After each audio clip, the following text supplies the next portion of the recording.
All right, good morning everyone. I declare open this public hearing of the Joint Standing Committee on Electoral Matters for the inquiry into the 2025 federal election. In accordance with the committee's resolution of 4th of August 2025, this hearing will be broadcast on Parliament's website and the proof and official transcripts of proceedings will be published on the Parliament's website as well. I remind members of the media who may be present or listening online of the need to fairly and accurately report the proceedings of this committee. I now welcome Democracy 2036 to give evidence today. For the Hansard record, would you please state your full name and the capacity in which you appear before the committee? My name is Sarah Petronella Moulds and I appear as a committee member for Democracy 2036. Thank you very much. Although the committee does not require you to give evidence under oath, I should advise you that this hearing is a legal proceeding of the Parliament and therefore has the same standing as proceedings of the respective houses. The giving of false or misleading evidence is a serious matter and may be regarded as a contempt of Parliament. The evidence given today will be recorded by Hansard and attracts parliamentary privilege. Dr. Moulds, I now invite you to make a brief opening statement before we proceed to discussion. Thank you. Thank you, Chair and members of the committee for the opportunity to appear before you today. My name is Sarah Moulds and I'm an Associate Professor in Law at the Adelaide University and I research in the area of parliamentary public engagement, democratic participation and legislative protections for human rights. Today I appear in my capacity as committee member of Democracy 2036, which I'll refer to as DEM36, a non-partisan community-focused initiative working towards a charter for democratic renewal in South Australia. We've got a website, democracy236.org. DEM36 is not aligned with any political party and we don't advance a fixed policy platform. Our central premise is that democracy requires deliberate and periodic renewal if it is to remain legitimate, trusted and capable of responding to social, technological and political change. We're engaged in a dialogue with the South Australian community about a series of ideas and questions we hope will prompt the development of a charter for democratic renewal in South Australia. We want to use this charter to advocate for democratic reforms generally and a new or refreshed South Australian constitution by 2036. DEM36 welcomes the committee's inquiry into the conduct of the 2025 federal election and related matters.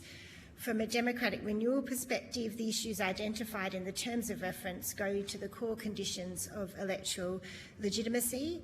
These include voter safety, equality of access, integrity of information, accountability for power and public trust in outcomes. Consistent with the DEM36 Charter, our position is that electoral reform should be principled, systemic and forward-looking, recognising that elections do not operate in isolation but within part of a wider democratic ecosystem.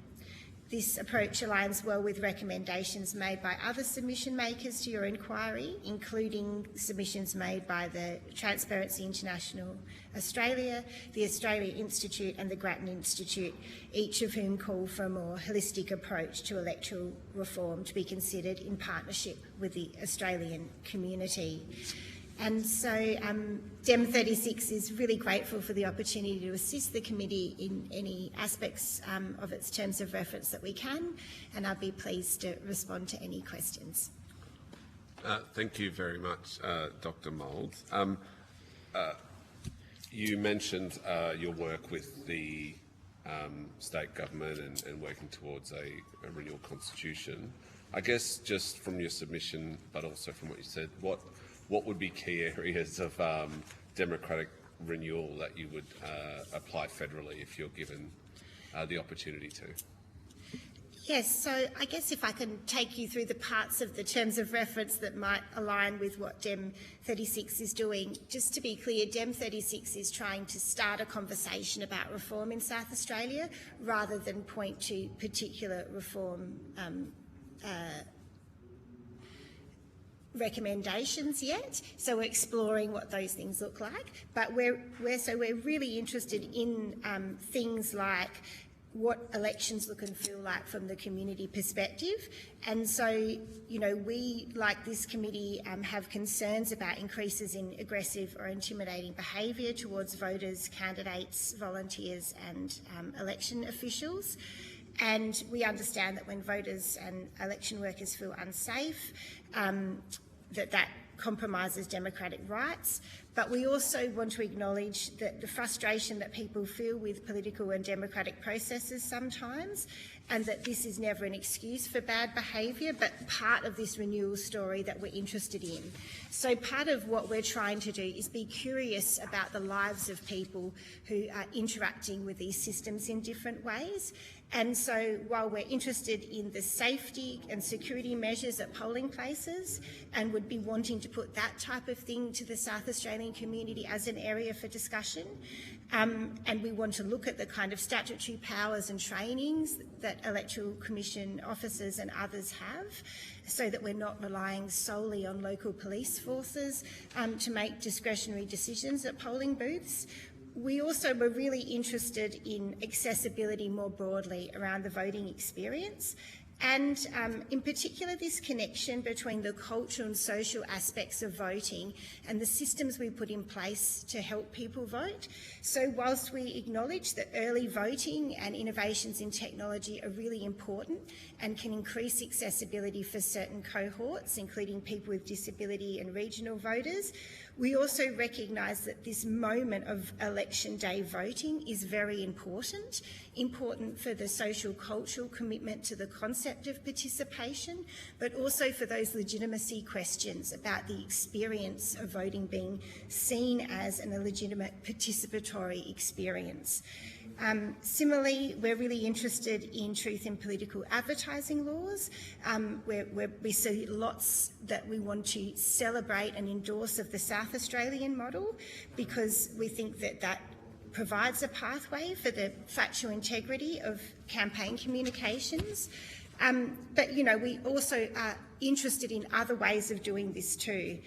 Similarly, when it comes to reform in political finance, we think this is essential to political equality and public trust, and we can see the excellent steps forward made during the 47th Parliament, the 47th Federal Parliament, but we're also interested in how does that sit within a broader electoral reform or systemic approach to reform in this area.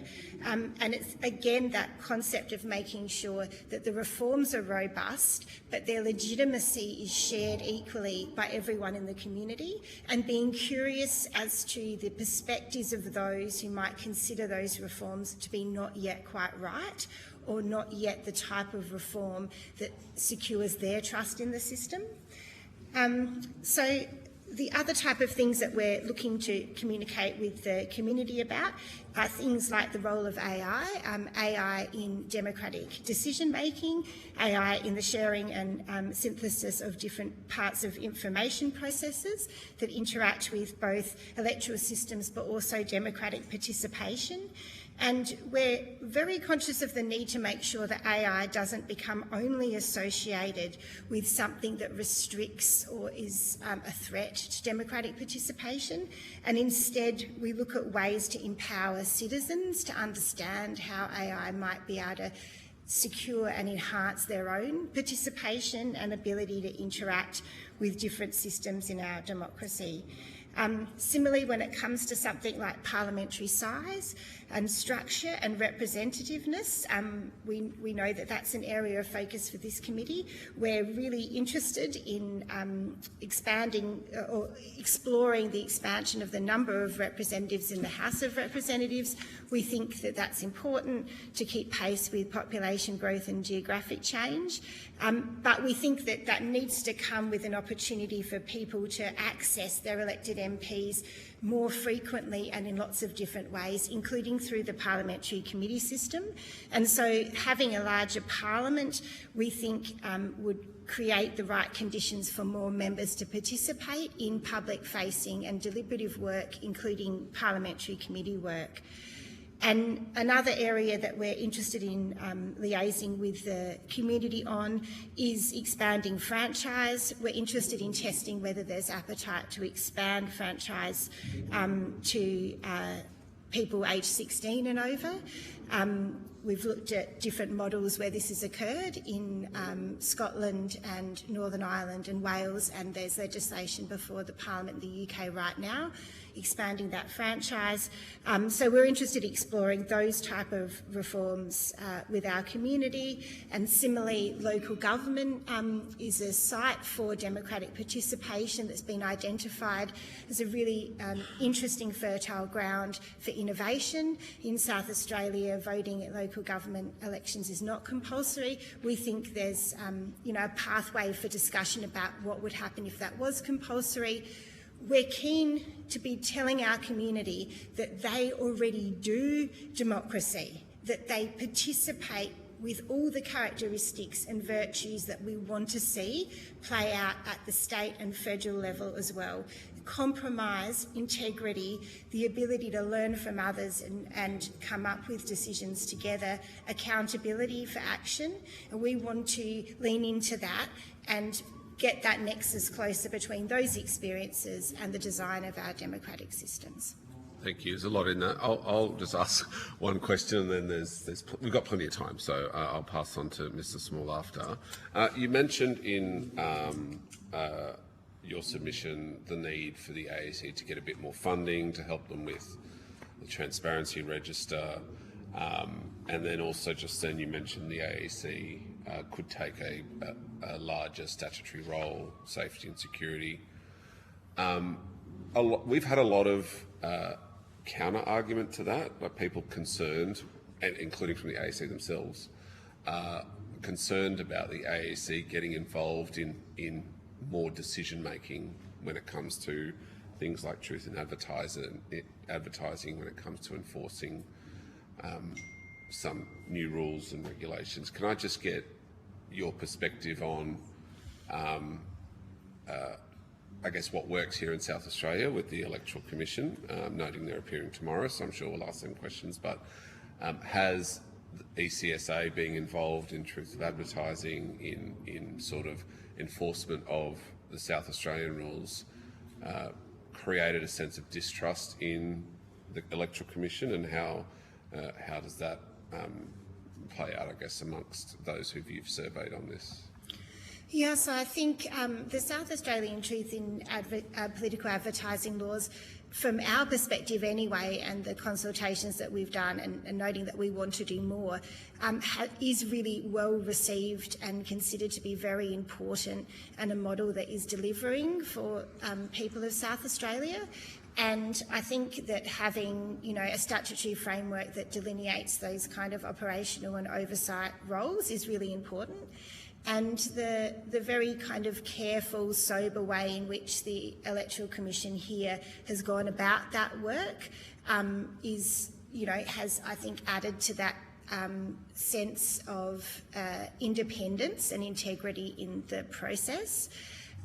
However, I think that what we're interested in asking is, around that model, how can we test the assumptions that we're making about how people perceive those laws playing out in their lives?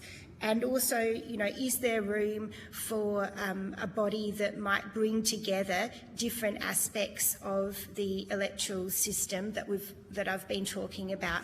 So the Electoral Commission has a lot to do, a lot of statutory responsibilities. They also play a really important role in civics education and those type of things in our state.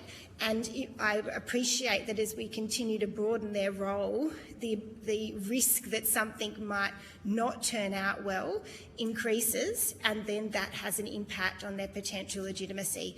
And I guess we're in a moment in South Australia where we're seeing that play out to some degree, in that, for whatever reason, there's an operational deficit or a perception of a deficit, and then that has the potential to have a broader impact on the overall legitimacy of the office, which would be really, problematic and very likely to be unfair considering the scope of roles. So I think what you're saying is something we're alive to, but I guess we're trying to think of a model where we're able to, so an example that we've put forward in our charter is if we had a statutory office of democratic renewal or democratic participation, and I know the Centre for Public Integrity is also interested in this kind of new statutory public authority with independence to bring together or be the spoke in a wheel of a number of organisations that are supporting both elections and democratic participation, could play a really important role in that education piece. It might enable the Electoral Commission to focus its resources on the truth in political advertising, on the delivery of elections, and the other primary functions that are in its legislation. Okay, so you wouldn't see any issues with the Electoral Commission taking on more hands-on role in truth in political advertising or safety and security at the federal level? I think that they would be legitimate roles for the Commission to take on, but what I'm saying is I think that the support needs to come more holistically in the system to make sure that we've got an environment where the Electoral Commission isn't held responsible for the delivery of every aspect of the election experience. Yep. Yeah. Okay. Mr. Small? Thanks, Chair, and good morning, Dr. Moles. As the Chair said, there's a lot in your submission, so we'll just touch on a few things. Can you give us a sense of how much community engagement Democracy 2036 has been able to have? I asked the question just to try and get a sense of how big your outreach has been, because, I mean, democracy is the cornerstone of our society, but it's hard to get engagement on, as the packed house here today would indicate. So just wondering what success you've had in a very important conversation. They're all next door. Yeah, that's right. Yeah, so I mean, I think we share that challenge. We've had, what we've been able to do is bring together in our organisation some really different types of South Australians. So we've got people with expertise in local government, for example, who have an audience that spans, that local government sector and is able to pick up on research that happens recently in that area. So we've recently had a number of review reports and discussions in local government able to synthesise and bring in some of those findings around things like, what makes people participate in those elections and those processes and where the deficits might be there. We've got people from the History Trust, from the multicultural arts sector, someone with specialist expertise in AI that's doing a lot of comparative research in different parts of the world, including in America, that's looking at using AI for deliberative purposes.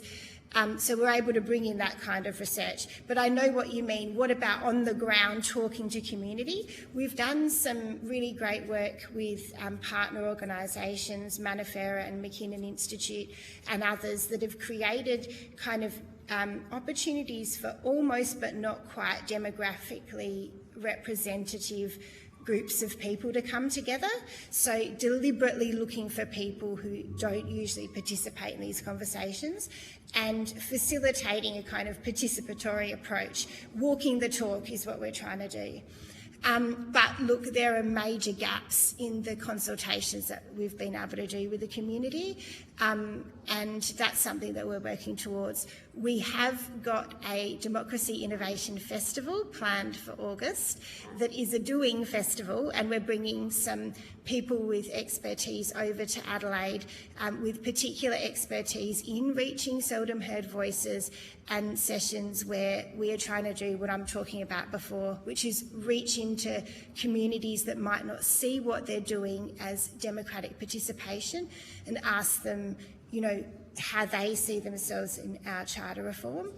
I was really lucky to do a Churchill Fellowship on youth participation and travel to different jurisdictions with similarities to Australia, and it was through methods that we were able to, institutions were able to harness bridge organisations that brought them close up to those communities for whom we don't often hear, and that's the kind of work that we're doing. So we're working with, for example, the Wyatt Trust, who's able to help us identify people with lived experience of poverty and social disadvantage, to then contribute to some sessions that we're running around things like what it takes to participate when life is hard in things like parliamentary committee hearings or other forms of government consultation. So that is our main challenge, and we are not yet achieving the standard of consultation we want. Thank you, because I readily acknowledge the challenge, so it's just interesting to hear how you're tackling it. If I can dive into the safety and security side of your submission in a way, and it's interesting, in the submission about you obviously reflecting the number of complaints or investigations by the AFP with respect to MPs, and the submissions that the inquiry's got about behaviour at booths. Can you talk a little bit more about how you envisage getting that balance right between safety and security at a booth, or in fact at any time, and the participation in our democratic process with the frustrations that voters rightly have and that sort of thing? Because I guess if you wanted to take a more safe and secure approach, you might just say, well, let's not have anyone at polling booths, which some jurisdictions obviously do, but does that undermine the participation? You know what I mean? So can you talk a little bit more about what you've considered or researched or investigated in that space? Yeah, I think we haven't got a concluded view, but I think our starting point is that something precious is occurring on polling day for everyone who's participating in that process, and every symbol that people interact with as they experience that act of voting is very, very important. So the symbol of independence and calm that comes from the Electoral Commission, of having an orderly process, of being visually identifiable as an official, but also not a law enforcement officer. That distinction is very important. But similarly, we think it's very important to have an experience where people are interacting with those who are expressing themselves, their political perspective.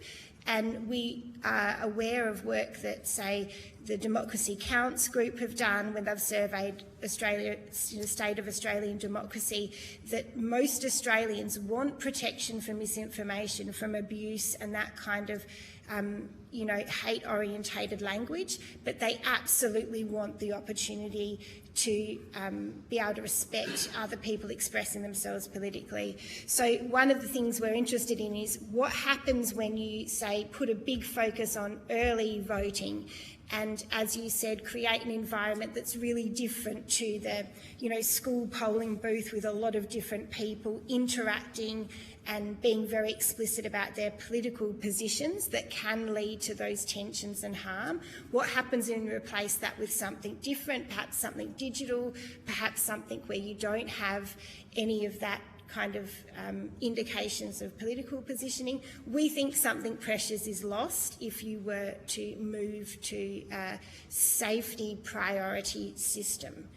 But that's not the same as saying we don't need to invest in, safety mechanisms, and the legitimacy of the process also hinges on people feeling safe as they go about that work. So I think in South Australia, we've had the benefit of seeing really orderly and predominantly safe elections. We are, I guess, interested in evaluating the reforms that are being explored by others, and we've read those submissions that I mentioned, Transparency Australia and the Grattan Institute and the Australia Institute, and can consider those kind of reforms to be ones that would be useful to explore further. But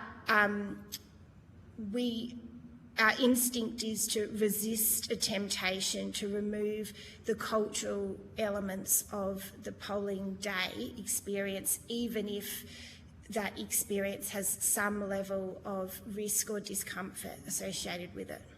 That's helpful, and I love that term, something precious about polling day. It's very apt, actually.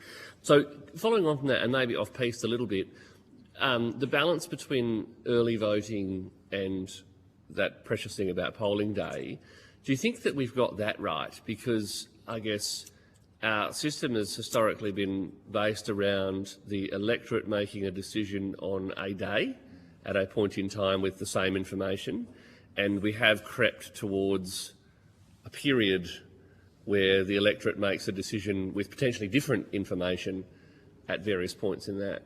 Have you considered that? And I will, sorry, because there is the counterfactual about accessibility and catering to better engagement and enfranchisement. Yeah, I don't think we've got kind of a settled position on that. I mean, we have been reflecting on, say, the experience of certain cohorts in our community at elections, and one cohort is Aboriginal people. So for Aboriginal people in South Australia were asked to vote in the South Australian election and our First Nations Voice election at that time. And that created a different level of interaction with officials about their Aboriginality. And this kind of interaction is maybe an example of something that needs to be handled very carefully and perhaps lends itself to a different environment than the person who, we've also heard from young people who it's their first day voting and they want a photo at the front to symbolise this, and then use all those mechanisms that we're talking about as creating risk and flipping that script to use that as a social media experience. And actually, when I was recently in Oxford, the academics there were using Australia's model of the democracy sausage as the type of thing that they were hoping to replicate as they expand franchises, being these moments. So, but going more specifically to your question, I think that the legitimacy of the experience depends on, a range of factors, probably most of the factors that this committee considered in your previous report around civics, education and connection, because it's about the confidence of the system more broadly that enables you to have that resilience if you then hear information about things taking longer or why the vote comes in at a different time. But when we don't have either of those two things working, and so we might have a lot of people that haven't had the opportunity to understand or experience the system's intricacies of counting votes, plus we have, an experience that delays an outcome, or perhaps in the other end, forecasts an outcome because we've already got 40% of the vote before polling day, that I think it's that combination that creates a sense of distrust. So, that's why we're interested in this system approach. Early voting, taking out that kind of powerful cultural and potential risk factor of having a lot of people with different and strong political views is important for accessibility and sensitivity reasons for cohorts. But on the other hand, the legitimacy of that experience and the cultural significance of that is critical for that trust question as well. So, I think we feel that we probably haven't been curious enough about that question, and we want to have the chance to ask that. Like, what is lost when we open polling day early? And when we're communicating as different institutions, the outcome of certain polling booths, what are we trying to do? Are we trying to inform people of a certain outcome at a point in time, or are we trying to contribute to a system that enhances legitimacy and trust? And maybe we have to be more curious about the way that we're doing that. Thank you. And maybe last question from me, Chair. In terms of the size of Parliament, I'll probably leave the franchise question alone because it's not part of the terms of reference, but I'm interested in what shapes your view that more MPs would provide better access to Parliament, given, I guess, without, I'll leave it. I'm not going to ask a leading question. So, what is it that makes your view that more MPs provides better access is probably enough? Well, I mean, I guess as a matter of first principles would say, as our country grows in size and number of people in electorates, we think that it's a sensible thing to consider expanding the number of representatives in the Parliament. But when it comes to that relationship between representation and participation or access to the Parliament, I think it's because when we have, or individuals within Dem 36 have come before people or written op-eds or submissions saying, we want you to take petitions more seriously, we want you to debate petitions in the Federation Chamber, or we want you to have more committee inquiries, or when you have a committee inquiry, we want you to travel to more places, or we want you to spend longer planning the relationships with seldom heard communities. As an MP, we want you to do more post and pre-legislative scrutiny so that we can understand what the purpose of the law is that people are debating and enacting. We want you to have longer Senate estimate questions, or we want more opportunity for government departments to be pressed and provide information that citizens are interested in. When we put up those ideas, the response we get back is, yes, but do you know what the life of a member is like? They are overcommitted. They have legislative duties. They have duties to their constituents. They play such an important role in dealing with that triage constituency focused work. To then ask that same MP to leave their electorate and travel to go and spend time in a hospital or out in Port Pirie or wherever it is not going to be feasible and may well get the balance wrong between that concept of deliberation and representation. So I guess that's why we're interested in, well, if there were more members, there's potentially more opportunity to explore those options. And to understand, I guess, the kind of function and daily life of the MP as expanding to those areas that we think have the biggest potential to, enhance engagement with Parliament. Thanks. You're probably the first person I've ever met that's sympathetic to the life of an MP, actually. Thank you. Thanks, Chair. I might go to our South Australian Senator, Senator Grogan. Thank you. Thank you, Dr Moulds, for coming along. It's interesting, that idea about more representation, because there are so many anomalies. Then people go, oh, yeah, it'd be great there. Oh, but then what does that do here? So Senate representation, for example, the difference between the number of senators you have in Tasmania versus the population, and then you look at the ACT. Those kind of things, and the constitutional connectivity between the lower and the upper houses mean that some of those things are quite challenging. There's been suggestions as well that, just give people extra staff, but there are huge variabilities. And you mentioned Port Pirie. I was in Port Pirie on the weekend. I spent a lot of time up around that way. It is very difficult to get out and around.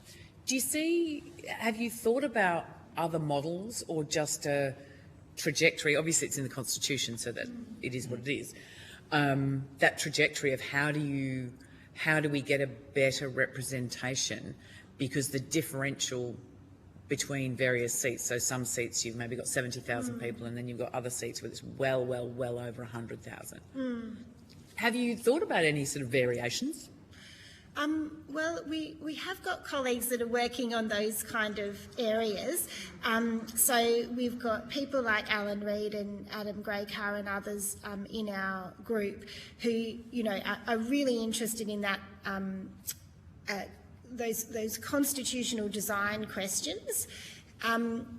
So one of the other ideas that we're interested in exploring with the community in our charter is this concept of a citizens' convention that would happen every so often. I think we're suggesting about every 10 years. That would create this opportunity, I guess, to check in with a demographically kind of representative group of people, Australians, about these kind of representation questions. I mean, I think that it's very difficult for me with my law hat on, to suggest any kind of reform that would get close to, impacting that House of Review model that is so central, in my mind anyway, to the constitutional character of Australia.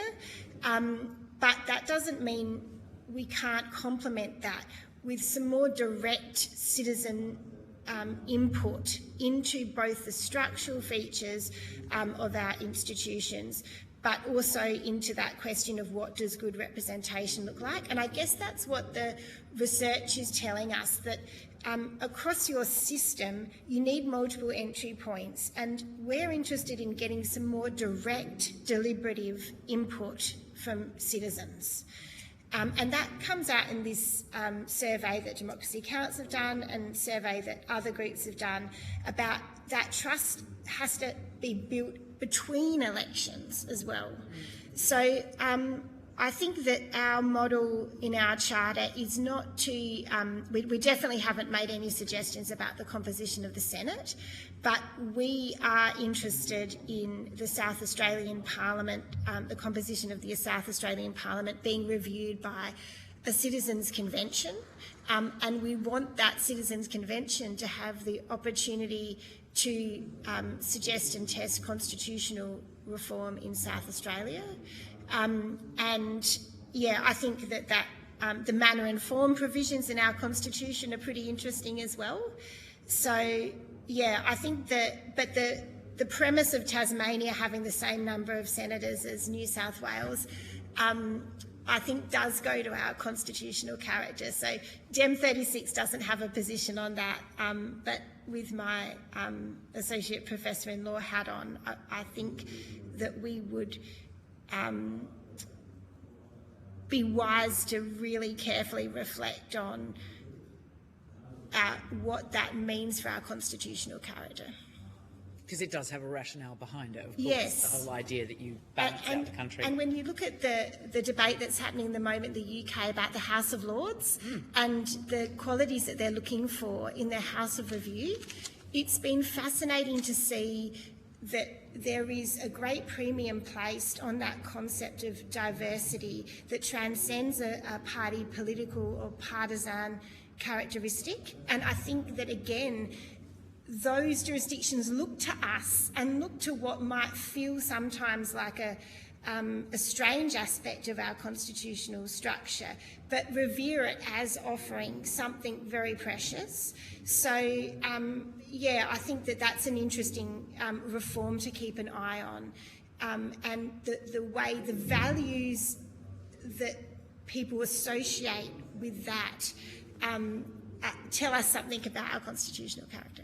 So your charter talks about bringing power closer to the people.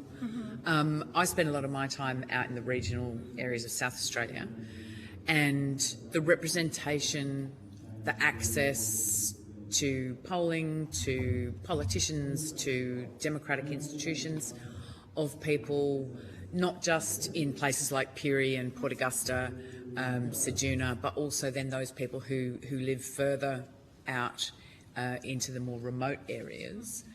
How do you feel that the sort of enfranchisement is going on that front? Now, the AEC has done a lot of work to try and help provide better access and more enfranchisement. What's your perspective on how that's going? Yeah, I think there's some green shoots of hope.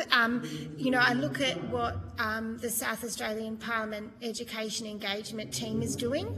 Someone like Natalie Badcock from our Parliament, who is trying to bring a really rich and meaningful civics education experience to schools, but to do that in a way that connects with local MPs of federal and state.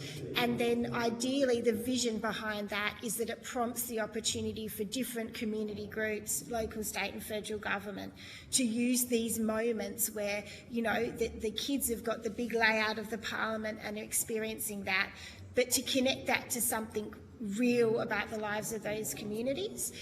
So I think they're the green shoots for hope. But yeah, it is I guess going to that trust and legitimacy perspective when people feel like something acutely relevant to their lives, like something that's impacting their jobs or their economy in a very serious way, that those decisions are being made by people who they can't see, they don't know, and who don't have much curiosity about their lives. And so I think that every time a parliamentary committee or elected member is able to go out there, that helps. But what we've seen in other places is, why can't we imagine a situation where someone from wherever they're located, Imperial, Port Augusta, is offering some insights into a kind of federal budget or into some of the really important questions that we might be making about our defence or tax or whatever it is that impact their life. And we have the technology that would enable people to do that. So I can assure you that a number of them do provide that to me. Like we do, yes. There is. And just because I know I'm going to run out of time, can I take you to the sort of civics scenario within schools and also within the community?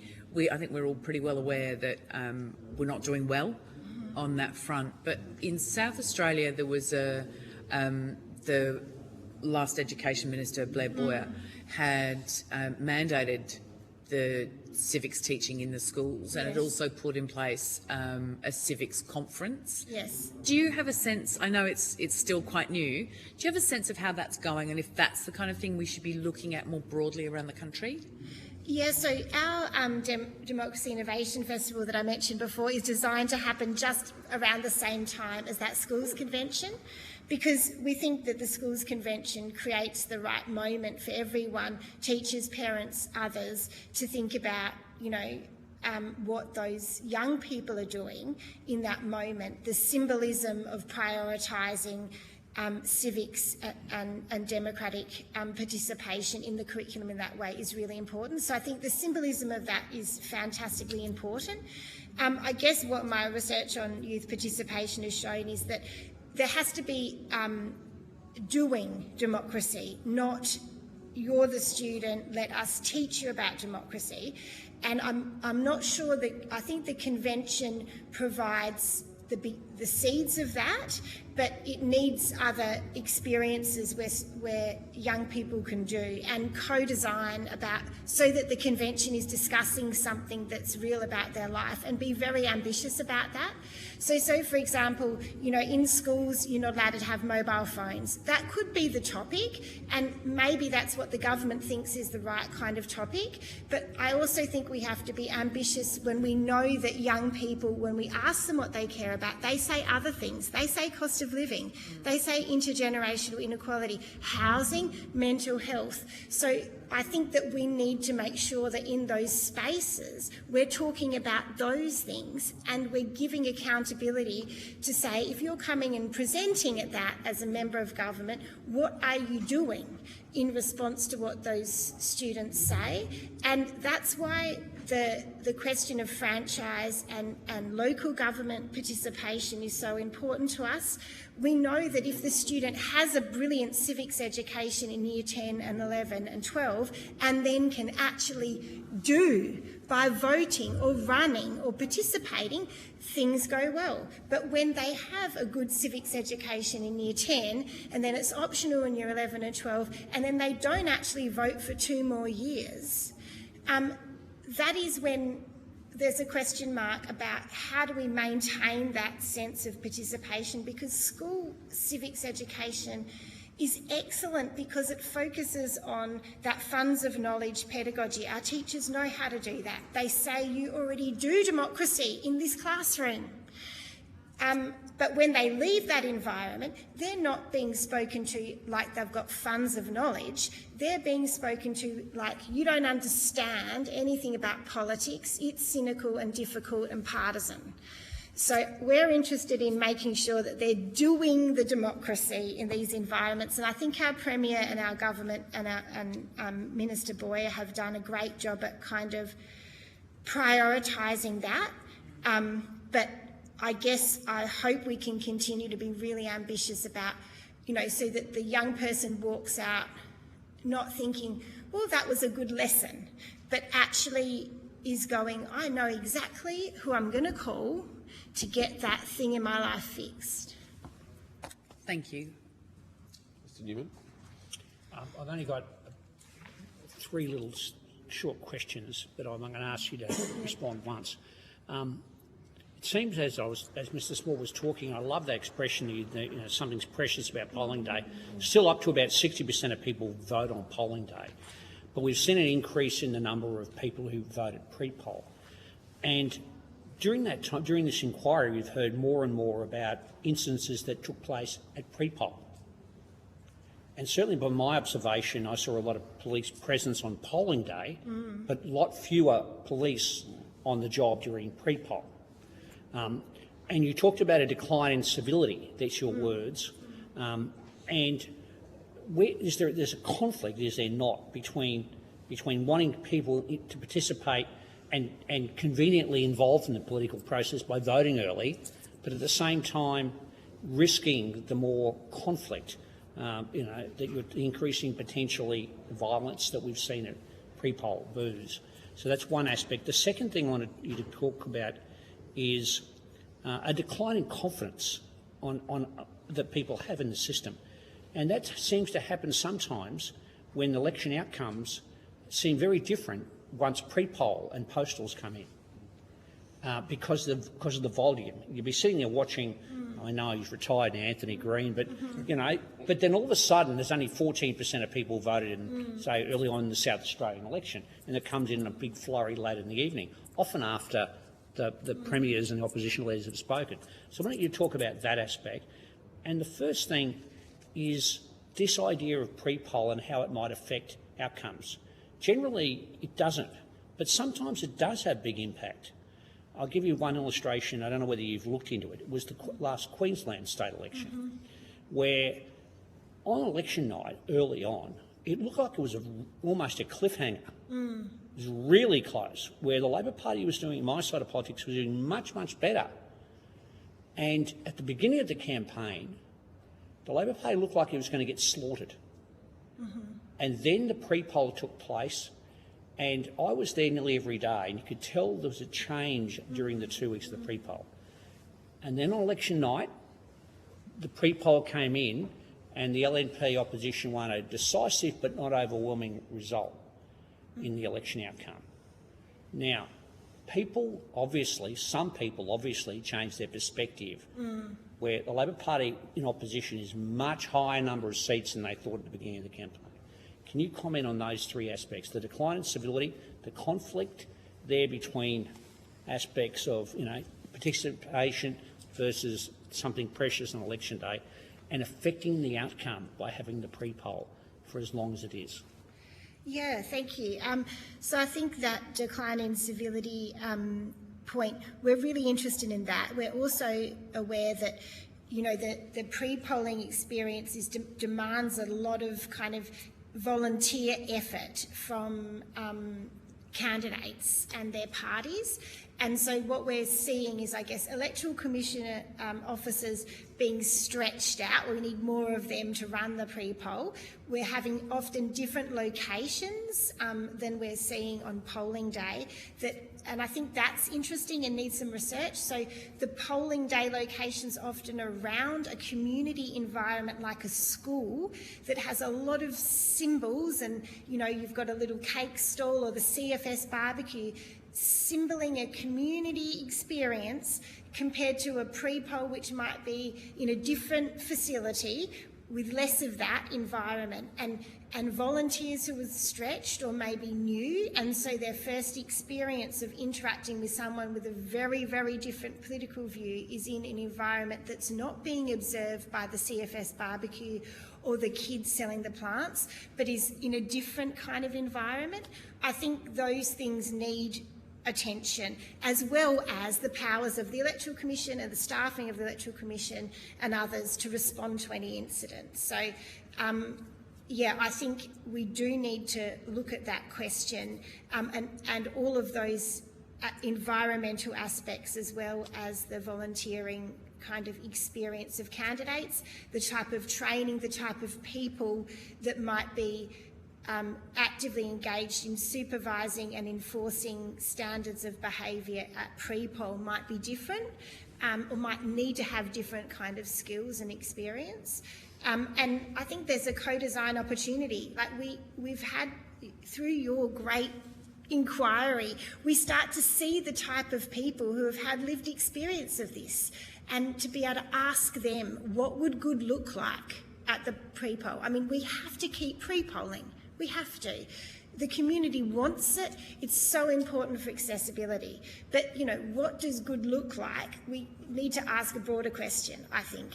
Obviously, it looks like safety, but it looks like some participation as well is really important. The idea of... It have to be going for so long. I mean, you know, it doesn't have to be just 1 week like it used to be, or was 3 weeks a couple of federal elections ago. Now down to 2, does it have to be 2 weeks?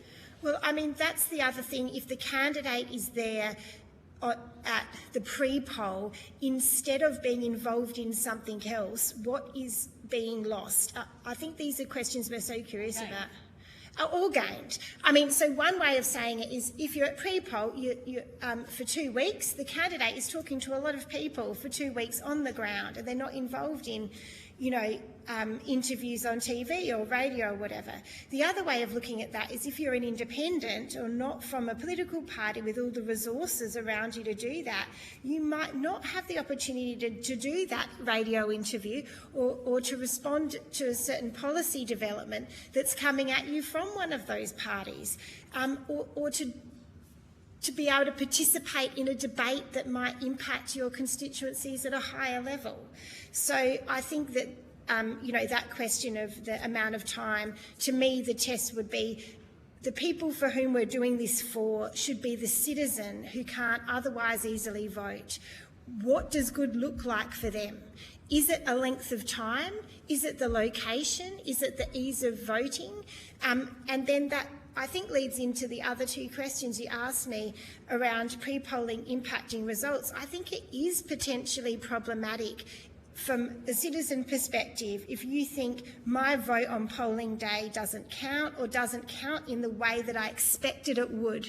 That leads to a mismatch in expectations, which leads to a trust problem. Or if I'd known that, I wouldn't have voted that way. But I had a few people tell me that. Yes, I think that's a live concern, but I'm interested in what our response is to that. And I think that the work that we're trying to do is to be open-minded about what that response looks like. And some of the other submission makers, I think, have got some good ideas around that, in the sense that, you know, the community wants things costed, and they want those policies costed early, and they don't want to wait. We shouldn't be hoping that people wake up in the morning and make a quick decision. We should be hoping that people are thinking through what they're doing, and we should be incentivising candidates to, between elections, develop trust and legitimacy, and keep experimenting with ways to communicate what they're offering well in advance of that moment. So I think that it is a potential risk. Our response to it depends upon, you know, who we're asking and what good looks like. And I just think that, you know, we have to keep asking the community what good looks like for them. And sometimes they're giving answers that, with due respect, some candidates don't consider to be easy. So I think that that might be part of the question. Mr. Burnell. Thank you, Chair, and thank you for providing evidence here today.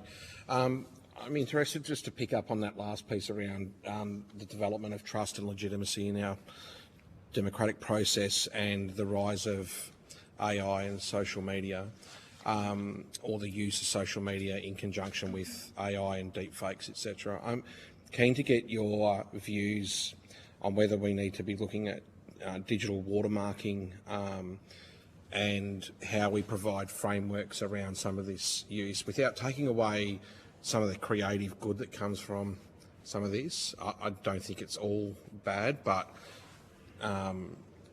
we need to ensure that there's not a manipulation of the settings in a broader sense. So I'm keen to get your thoughts on that whether we need to be considering more robust frameworks, and how does that actually look on the ground from an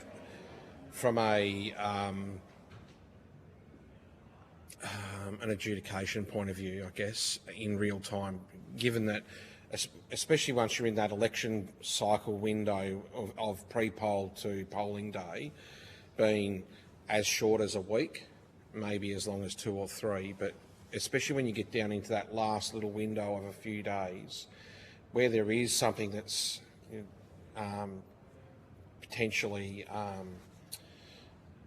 not based in a realm of fact, can have a very detrimental outcome or influence on the outcome of an election. So I'm keen to see what sort of frameworks you may have looked at that can respond quick enough to that limited timeline. Yeah, I think I'd really like the opportunity to be able to bring some colleagues in to provide further information to the committee on some of this who have the AI expertise that I don't. But I think that those kind of ideas are really important and ones that we would be interested in exploring and supporting. The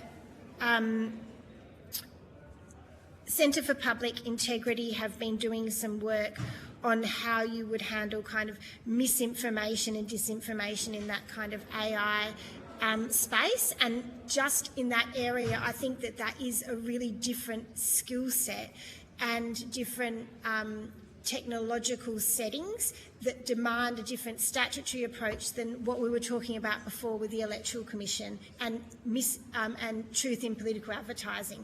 So I think the Electoral Commission's role in that kind of truth in political advertising area might continue to be appropriate and important, but what you're talking about with the AI use and the deep fakes and that type of thing seems to me and to us to require, you know, a separate but related skill set and perhaps a different kind of structural setup than, say, the truth in political advertising. And I think that it goes broader. The acute time period you spoke about is so important, and I think that could be an excellent way to focus legislative attention on interventions, but it clearly goes broader than that. It goes even to this experience that we're having now, to have trust that, you know, as a witness, that you're not going to find some aspect of what you're doing manipulated through AI. And so it also brings up close to a whole lot of interesting questions around parliamentary privilege and all of those kind of things. So I think that there should, you know, we're really interested in looking to see what the Parliament could do on AI, and also how we could perhaps lean into a new statutory framework for interventions for the type of experiences that you described. And do you see the AI field to be one of our biggest challenges coming at us as far as ensuring the democratic process remains free of interference and mis and disinformation? I'm not sure that I would put it quite in that term. I think that the relational aspects of our democratic experience that we were talking about before have the potential to be amplified in positive and negative ways through AI. So I think that every time a citizen has an experience with an actual MP, and this is something that when I do travel, everyone says to Australia, you are so lucky because you can just talk to one of your elected members or your senators. You can go into their office and talk to them. You can have a sausage with them on election day.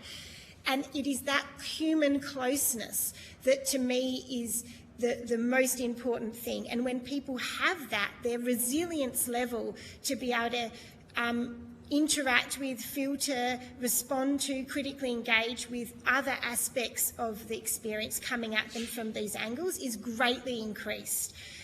When that relational aspect is questioned, or when, as I was talking to Senator Grogan about, your community lived experience is such that your life is preventing you from being able to add something else to what you're doing, that in those environments, it's unrealistic to expect the citizen to be able to handle that level. So I think that's why we do need those interventions that you're talking about. But I mean, I teach young people who are, you know, AI is a part of our professional world. The concept of making a law is going to change, is already changing. The concept of being able to get access to Hansard or any material produced by any institution is changing. And we know that AI can help the citizen in so many ways. We can synthesise things, and we can, you know, write a letter to every member of Parliament now in 2 minutes, when that used to take a really long time. So, and we've got people coming to Adelaide later in the year for that festival that are precisely in the space of looking at how AI can enhance democratic engagement. So I think, and even when we think about that schools convention, if we are telling especially young people that AI is very, very bad for democracy, that social media is a landscape that's dangerous for democratic participation. These things are both true, but it restricts our ability to recognise that other person as a citizen who in their life interacts with these questions every day quite competently. So I think it's about how do we have targeted interventions to prevent foreign interference, to prevent deep fakes and harm, without paternalising the experience of the citizen whose life is unavoidably now connected to this technology and perhaps has a skill set that we want to tap. Thank you, Doctor. Thank you. Thank you, Dr. Moulds. Really appreciate your submission and evidence today. You'll be sent a copy of the transcript of your evidence, and we'll have an opportunity to request corrections to any transcription errors. Thank you for your time. Thank you so much.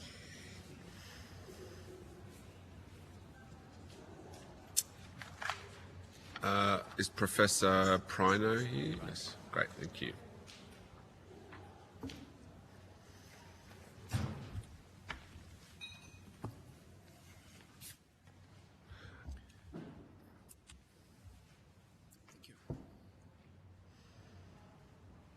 Let's go.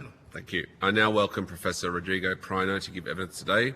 For the Hansard record, would you please state your full name and the capacity in which you appear for the committee? Rodrigo Prino, and I appear here in private capacity. Thank you. Although the committee does not require you to give evidence under oath, I should advise you that this hearing is a legal proceeding of the Parliament and therefore has the same standing as proceedings of the respective houses. The giving of false or misleading evidence is a serious matter and may be regarded as a contempt of Parliament. The evidence given today will be recorded by Hansard and attracts parliamentary privilege. I now invite you to make a brief opening statement before we proceed to discussion.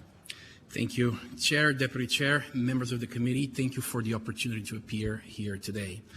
I'm Professor of Politics and Public Policy at Flinders University and Director of the Jeff Blythe Center for Democracy and Disruptive Technologies. I appear before the committee in a private capacity today, so views I express are my own and do not bind either institution. I did not lodge a written submission to this inquiry, but in reviewing the terms of reference, there are at least 3 areas where I believe my expertise and current research can usefully contribute.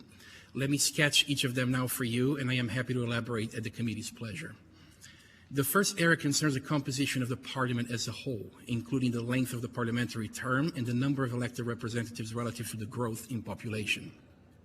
Much of the evidence before this committee that I am aware of has drawn on the United Kingdom and Canada as comparators. On term length, however, what we actually have in Australia is closer to the American design.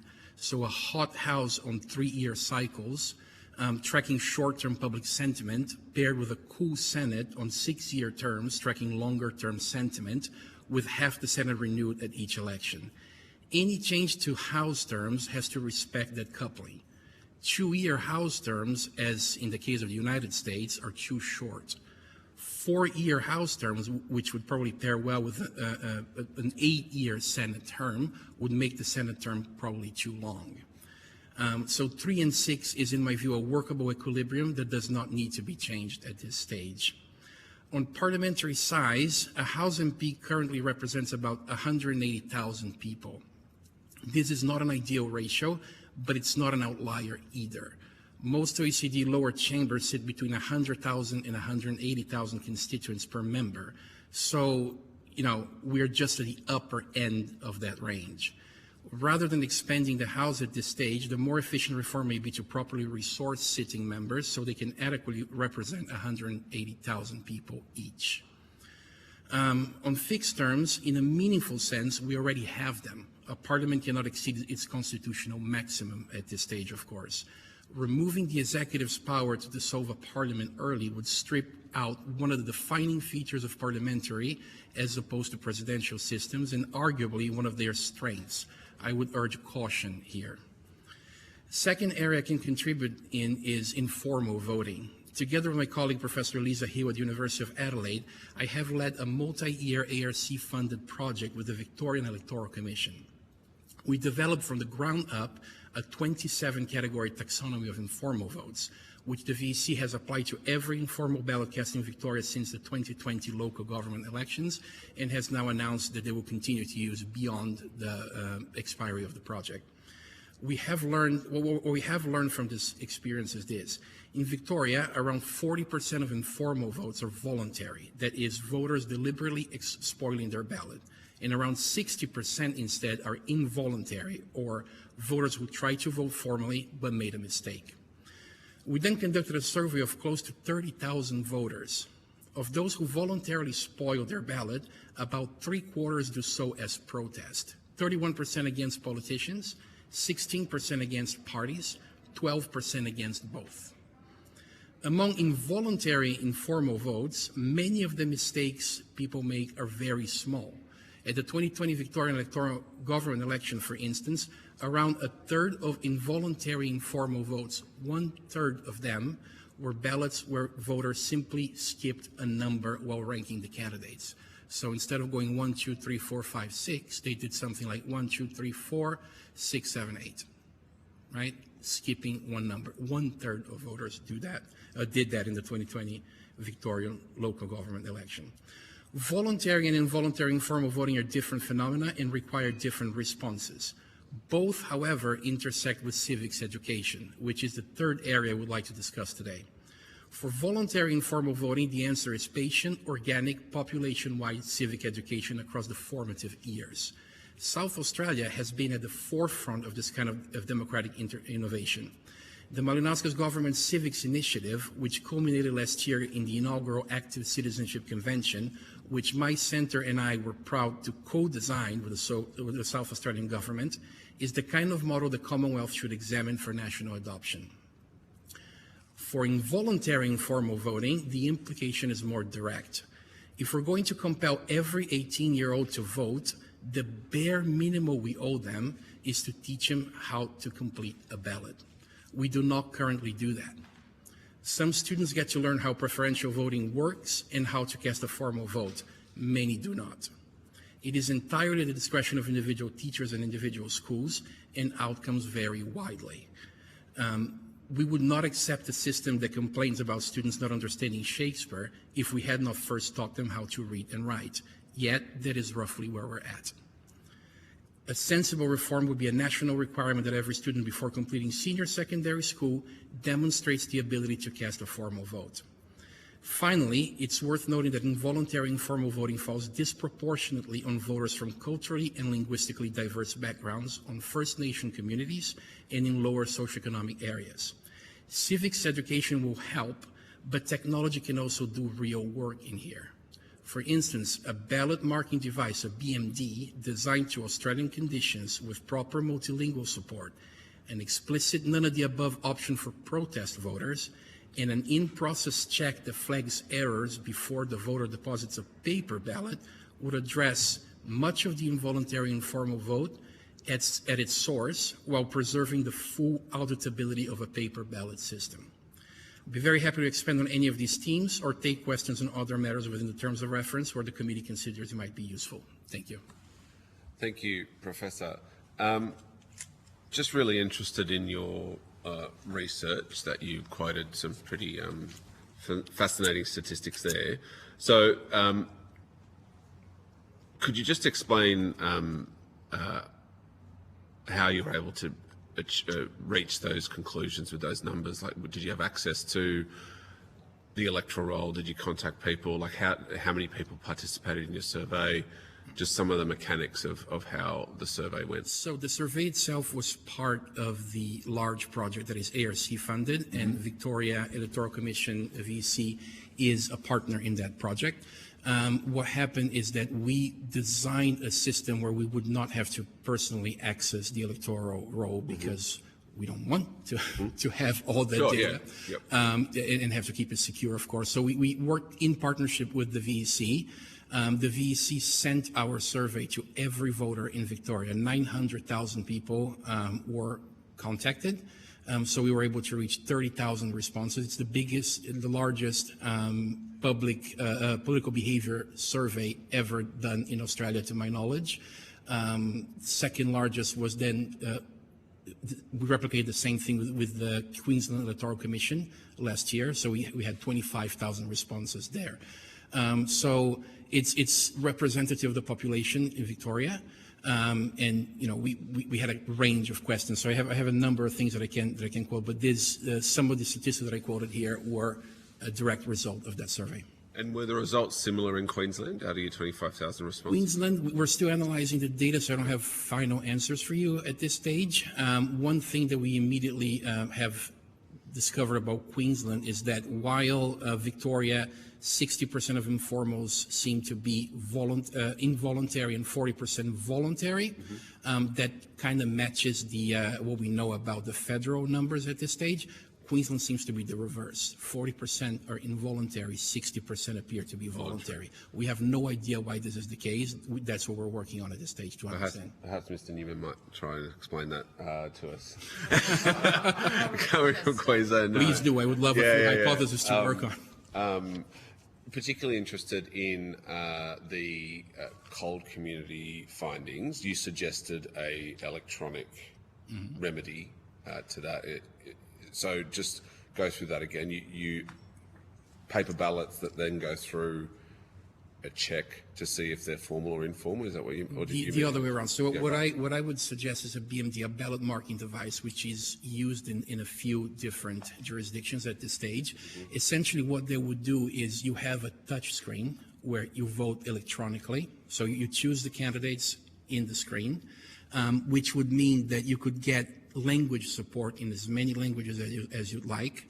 And you would be able to have a system where when someone does something silly as skipping number 5, the system will go, you skip number 5. You can't proceed, without having every number. So the person goes back, votes properly. And then what happens is that the machine prints an actual paper ballot that the voter picks up from the machine, double checks that that's exactly what they wanted to do, and deposits it manually in a ballot box. And then you can proceed with the counting as you do normally right now. So you think the main barrier is language? It is not necessarily language, right? Language is one, so people may not be able to understand what they're doing. There is the fact that, again, we haven't taught people how to complete ballots, so they may not know how to do that.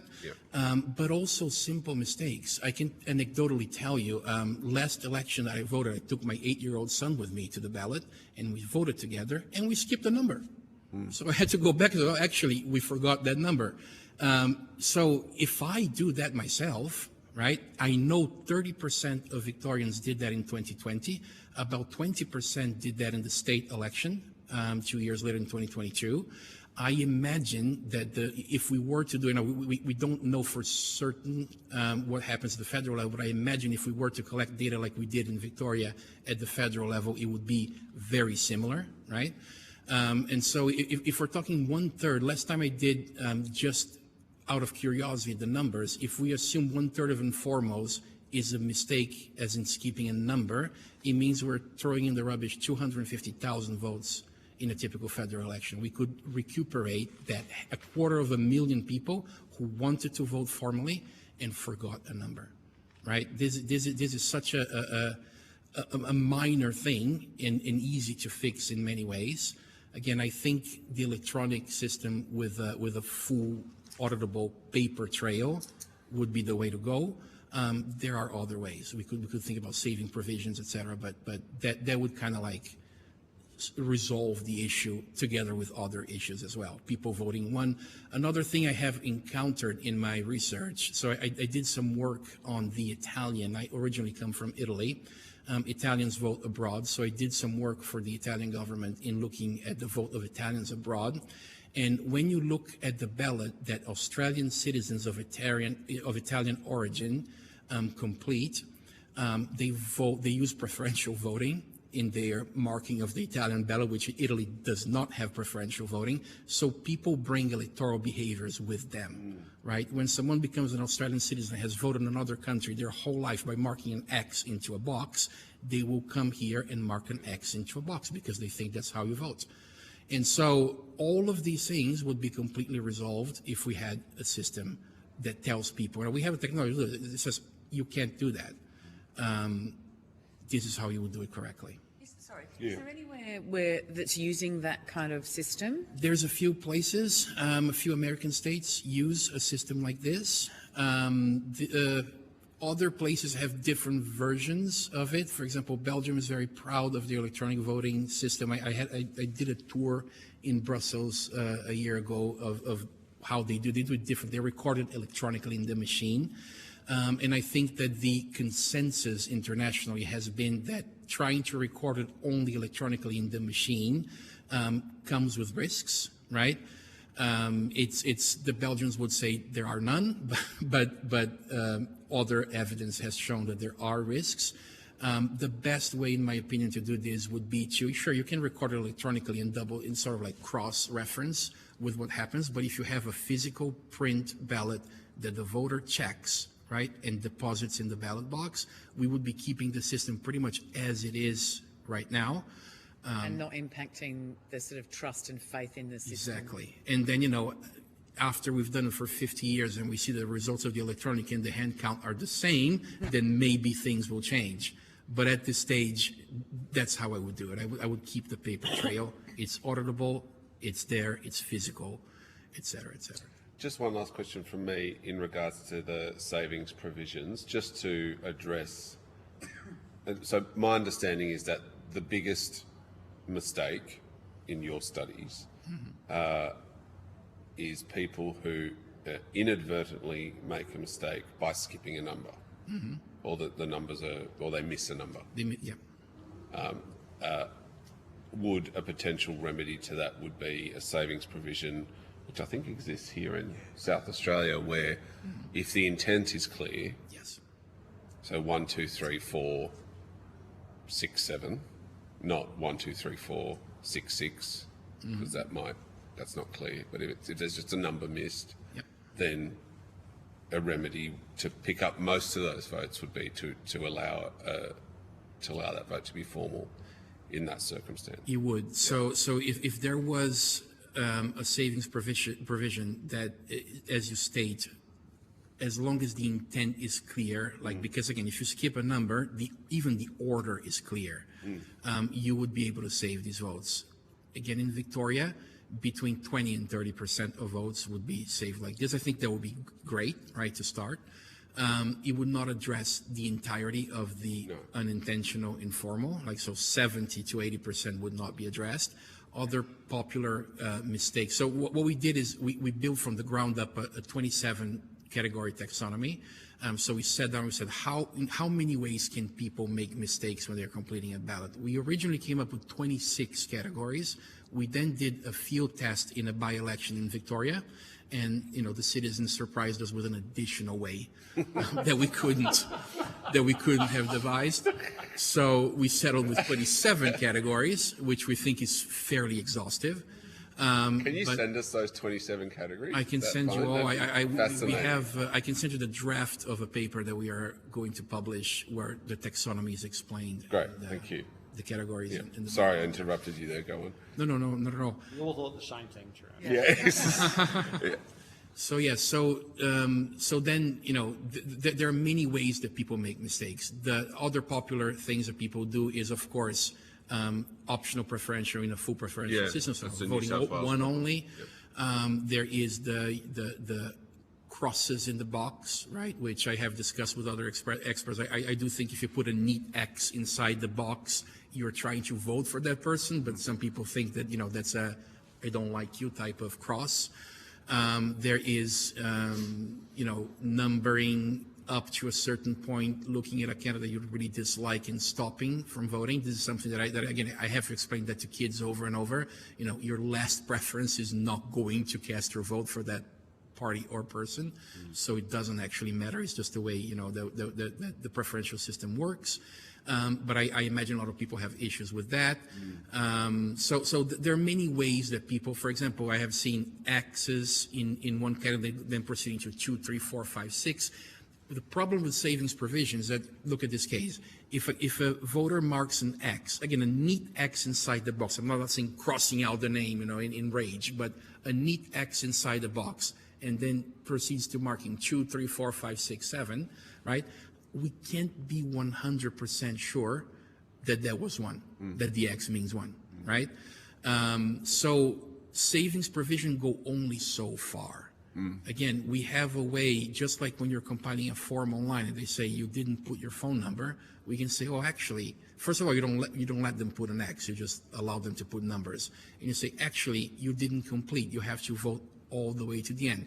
Call this for help. So if someone's really confused, they can call an AEC or Electoral Commission staff to go and say, no, actually, you have to just put all and explain again how it's done. So I think doing that would essentially eliminate all of the involuntary informal votes.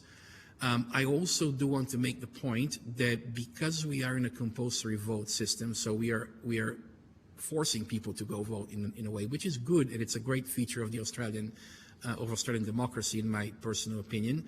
But because we are forcing people to the poll, they don't have a legal exit strategy.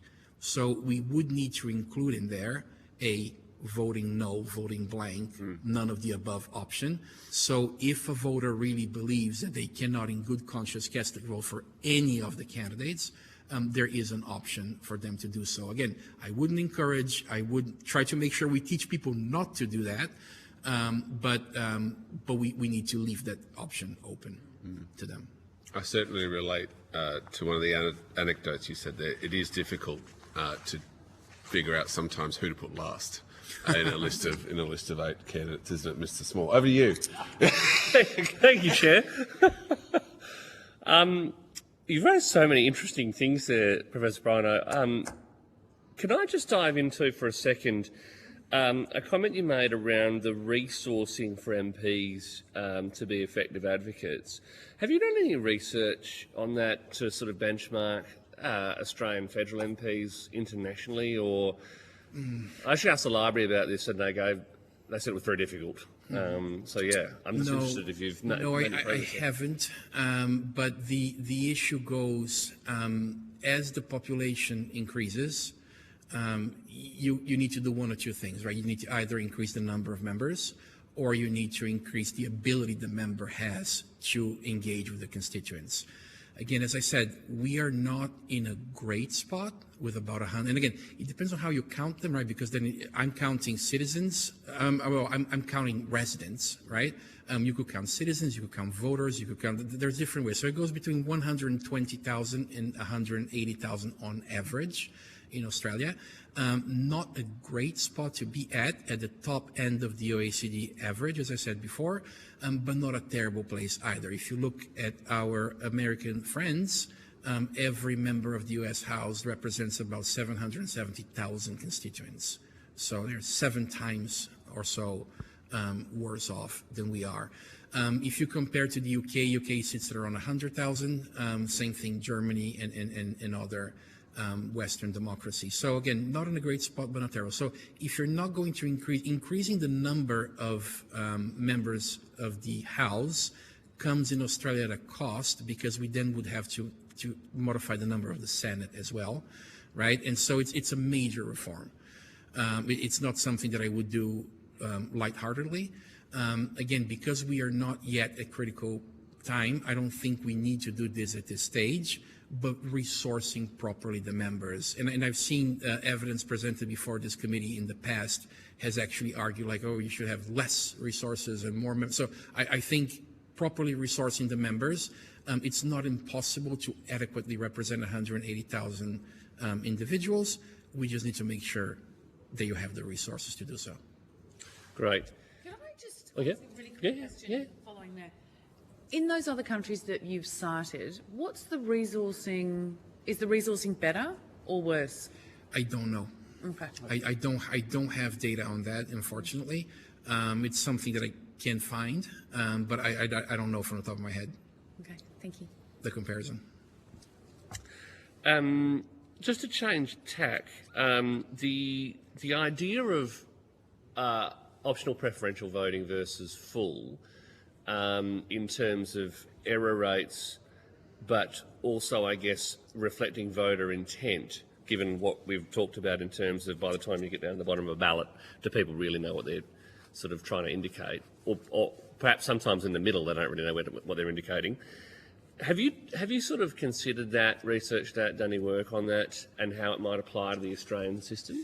Yes, look, I don't, again, I don't have the full data, the kind of data I have for Victoria and now for Queensland as well, although Queensland has done only a sample for us of votes. Victoria has classified every single informal cast since 2020 and will continue to do so until further notice at this stage. So the kind of data I have for Victoria, I don't have for the federal elections. Optional preferential, Victoria has full preferential system, so the people marking only partially, I don't remember the exact percentage, I can pull out on the data afterwards if you wish, but it's not a category that jumps at you like the 30% of people skipping a number, right? Now, the issue is this. Theoretically speaking, the problem we have in Australia is threefold, right? One is that the preferential voting system is complex. It is inherently so, right? It's much harder to explain that to a voter than to say mark an X next to the person you like and ignore the others, right? So that has to be properly taught. We are also dealing with a country that is multicultural, where people bring electoral behaviors from abroad, where people have, some have issues with language, so it's harder to explain. We haven't done an amazing job in civics education, as I mentioned before. So all of these things compounded with a complicated system make it more likely that people end up making mistakes, whatever they are. Again, 27 different types of mistakes someone can make. On the other hand, there is the issue that we also have different systems coexisting within the preferential family of ways to vote at the same time. So the federal level itself has a different system for the Senate and a different system for the House. So you're asking people not only to engage with a complex action, but you're asking them to understand that there are different ways of doing it in the two pieces of paper they're given in the same place. Then you have the state level that has a different level of complexity, right? And again, if people move interstate, they learn how to do it in Queensland, they get in South Australia, it's slightly different, right? It's similar enough to become, it's like when my son, with whom I speak Italian, goes to Spanish class, right? It's similar, right? But in a way it's harder, right? Because it's similar enough that you get confused, but different enough that you make mistakes. So we're doing that to our voters. We have different system at the state level, different system at the federal level. It's the same people, right, going to vote. And in the same election, we often have two different systems that people have to navigate. In my opinion, the easiest way to help them is having the computer tell them no. No bueno. So can we just explore that, and maybe even on notice, but the computer-assisted voting with a hard copy of the ballot, if you could just let us know, like, which states in the US are actually using that, and a bit more information about their experience, their reliability, the cost, the implementation, that whole piece. I think that would be really interesting because it's the first time I've heard that idea where it doesn't undermine or doesn't carry any risk of undermining the confidence that electors have in what goes on. So that'd be really interesting to me. And then particularly how they cater for, if you're aware of it, things like postal voting, absent voting, that sort of, the other bits of voting that we have, obviously you can't ignore. So that would be really interesting. Absolutely. Very happy to do that in writing. And again, I don't think it does anything to postal voting that we can keep as is. It would be just an addition to something that happens at the polling station. I know that we use different jurisdictions use telephone voting already for a very small number of voters who have conditions that make it easier for them to do it like that. So postal voting is something that we could keep as is without having to modify, because again, you would put all these ballots together. Some would be completed by hand, some completed by the machine, but they are physical, they're tangible, they're there. You can audit them and track, double check, spot check, like everything we do with the ballot that we use can be done with that as well. Thanks, Professor. Thanks, Chair. Thank you, Mr. Small. Senator Grogan. Thank you. Thank you for your time today. Your research is quite fascinating. I might just start with the savings provisions. Each state's got various different approaches. There was one example in South Australia, at the South Australian election, where a particular party was just putting a 1 next to themselves and telling people to fill it in themselves, as in, we're not doing any preferences, we're not doing any of these things, but then potentially have a savings provision lodged. Have you seen any examples of that either here or in other countries where that would be beneficial or non-beneficial? Not exactly as you're stating the issue. What I can say, again, from the survey that we conducted in Victoria, about 50% of voters state openly that they use how-to-vote cards, right? So they show up to the poll and they take the how-to-vote card from the party that they are, intended to vote for, and they copy the ranking that the party provides them. So it's very clear that whatever a party does, right, in terms of then instructing the voters on how to vote, affects at least 50% of voters that are there and say, I actually am ready to state that I did use that while voting. So having a party say vote 1 and then fill the rest on your own, I think it's not great strategy for the party or for anyone else, because it will invite additional mistakes.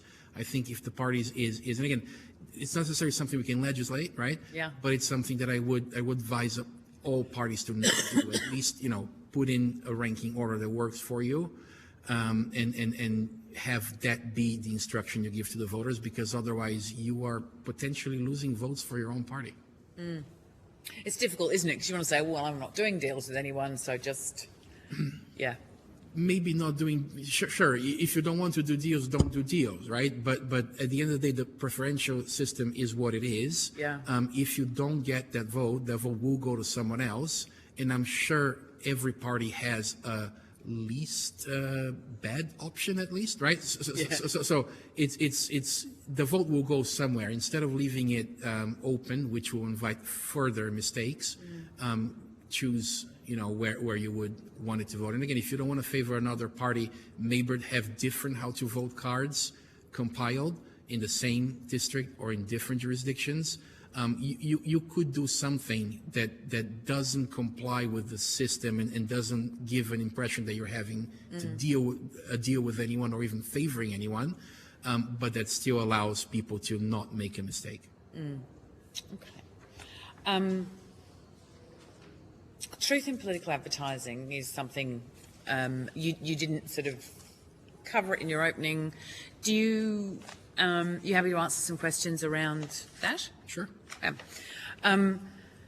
Now, obviously, South Australia has had a truth in political advertising system for some time, and it's something that this committee has discussed with the AEC, and they have a range of concerns about that. The system in South Australia is almost like a cultural barrier. Like we've all grown up learning not to cross the line, so that it's a very entrenched piece. Bringing in a new system, particularly on a sort of federal level, might be somewhat harder. Do you think that a truth in political advertising system is required federally, or do you think there's another way of doing it? Look, When we're really talking about sort of getting rid of misinformation and disinformation, not opinions, just purely non-factual things. So let me premise that I don't have empirical data on how effective truth in advertising is in South Australia. I'd love to collect data and do a proper analysis. I haven't done that, so I can't speak. I can't give you proper academic evidence on that myself today, but I can give you a couple of informed opinions on the matter. Disinformation and misinformation are two of the most dangerous things that will happen and are happening to our democracy and to democracy worldwide. It already was an issue with social media alone, right? That kind of like allowed the spread of disinformation, misinformation, and the creation of these echo chambers. We've been aware of the fact that people try to get information from sources that are similar to their personal views, right? I remember teaching that 15 years ago in the United States, and there was an issue with the regular media as well. Social media has added a different layer to that because, you know, the echo chamber, people literally only hear things that the algorithm shows them and that are within, you know, that kind of like a belief system that they have created for themselves. A lot of this is user created, so it doesn't necessarily is true. It has created this environment, you know, where truth has become an opinion, which is terrible. It will only get worse from now on because generative AI allows then these informations, and again, some of it may be malicious and may be even coordinated by foreign adversaries. Some of it may just be some person in a room who really strongly believes that the sky is red and decides to generate a number of content, you know, massive amounts of content with AI and kind of like put it online. I am aware of research out of the United States that states that 14% of Americans knowingly spread misinformation, as in, you know, they know it's not true and they still keep posting it around. Wow. So this is very concerning. So we definitely need to do something about it, right? I'm not opposed to a truth in advertising federal legislation. I think it would be a good idea to explore one. I do think that there are two things we need to consider. Number one is resourcing. So if we are going in that direction, and if the AEC is going to play a role in this, which they probably should, the AEC needs to be appropriately resourced to do so. We can't just take them as they are today and say, do also this, because it will be a lot of work, right? So adequate resourcing for the AEC is paramount importance. The second thing I think we need to consider is that we need to create a system, because when you do that, in South Australia currently, the Electoral Commissioner determines whether or not there's been a breach, and then, you know, tries to reason with the parties first, and then refers it to the court system in case the commissioner is not satisfied with the state of things. I don't think that system is necessarily the best way of doing it. I think there should be a committee, some sort of advisory board that includes members from both major parties at least, that includes perhaps academics, you know, journalists, a number of people that can comment whether or not the infraction is egregious. And I think that this is where we have to get it right, right? And again, I say this with the utmost respect for the profession and for the members of the committee, but politicians have throughout history been creative with how facts are presented, right? This is a part of the trade. You are selling something, for lack of a better word, and you try to portray that in the best possible light. That's fine, right? This is not disinformation. This is not misinformation. Exactly. This is absolutely fine. You should keep doing that. But we need to draw a line, right, where that becomes misinformation, or even worse, disinformation, so done with a malicious intent. And drawing that line intersects with free speech, right? So we really need to take our time and do it properly, and really decide, how are we going to determine what is the truth? We only make sure only the most egregious infractions are prosecuted, and do it with caution. Because I suppose the other aspect here is, the truth in political advertising just covers the political sphere. And what we are seeing is a significant rise in AI, in bots. So often a lot of the stuff that's coming up is not necessarily Australian, is not necessarily put together by someone who's genuinely actually engaged in the in an election, but is actually people trying to interfere. So looking at a system, what sort of scope would you give it, or what are the other ways of trying to manage that? Because what we don't want to step into is a kind of nanny approach. Like this is not about opinions. This is not about any of that. It's actually really about the malicious end. And is that really the role of the AEC, or is that the role of something quite different? Yes, and this is a question that we don't have the answer for, unfortunately, at this stage, I think. We will never be able to catch all of it, right? Because as you said, some of it comes from overseas, some of it comes, it's impossible. The volume and the amount, because of generative AI, is only set to increase moving forward. So you no longer have individuals doing that, or even, click factories working somewhere to do that. You now have a machine that is able to do it automatically. We'll never be able to get all of it. I think that if the AEC is involved, and we're talking about something similar to the South Australian model, then that involves only candidates and campaigns, right, during elections. I think that's, we don't want to create an office of a censor or something like this, of course. So it shouldn't, have very wide scope, in my opinion. And I think it's worth just noting that the South Australian system is triggered by someone lodging a complaint. Yes. They don't scan what's going on at all. And that probably is good measure, because again, scanning all of that would require resources that I don't think we want to commit to that. But on the other hand, that also intersects with civics, right? Because a way of also doing this is teaching young people how to interact properly with these technologies within a democracy. Part of what we do at the Jeff Blyth Center is we look at how technology can be a threat to democracy, but we also look how technology can reinforce the institutions of democracy. And I think if done properly, the technology can be harnessed to strengthen democracy rather than only threaten it.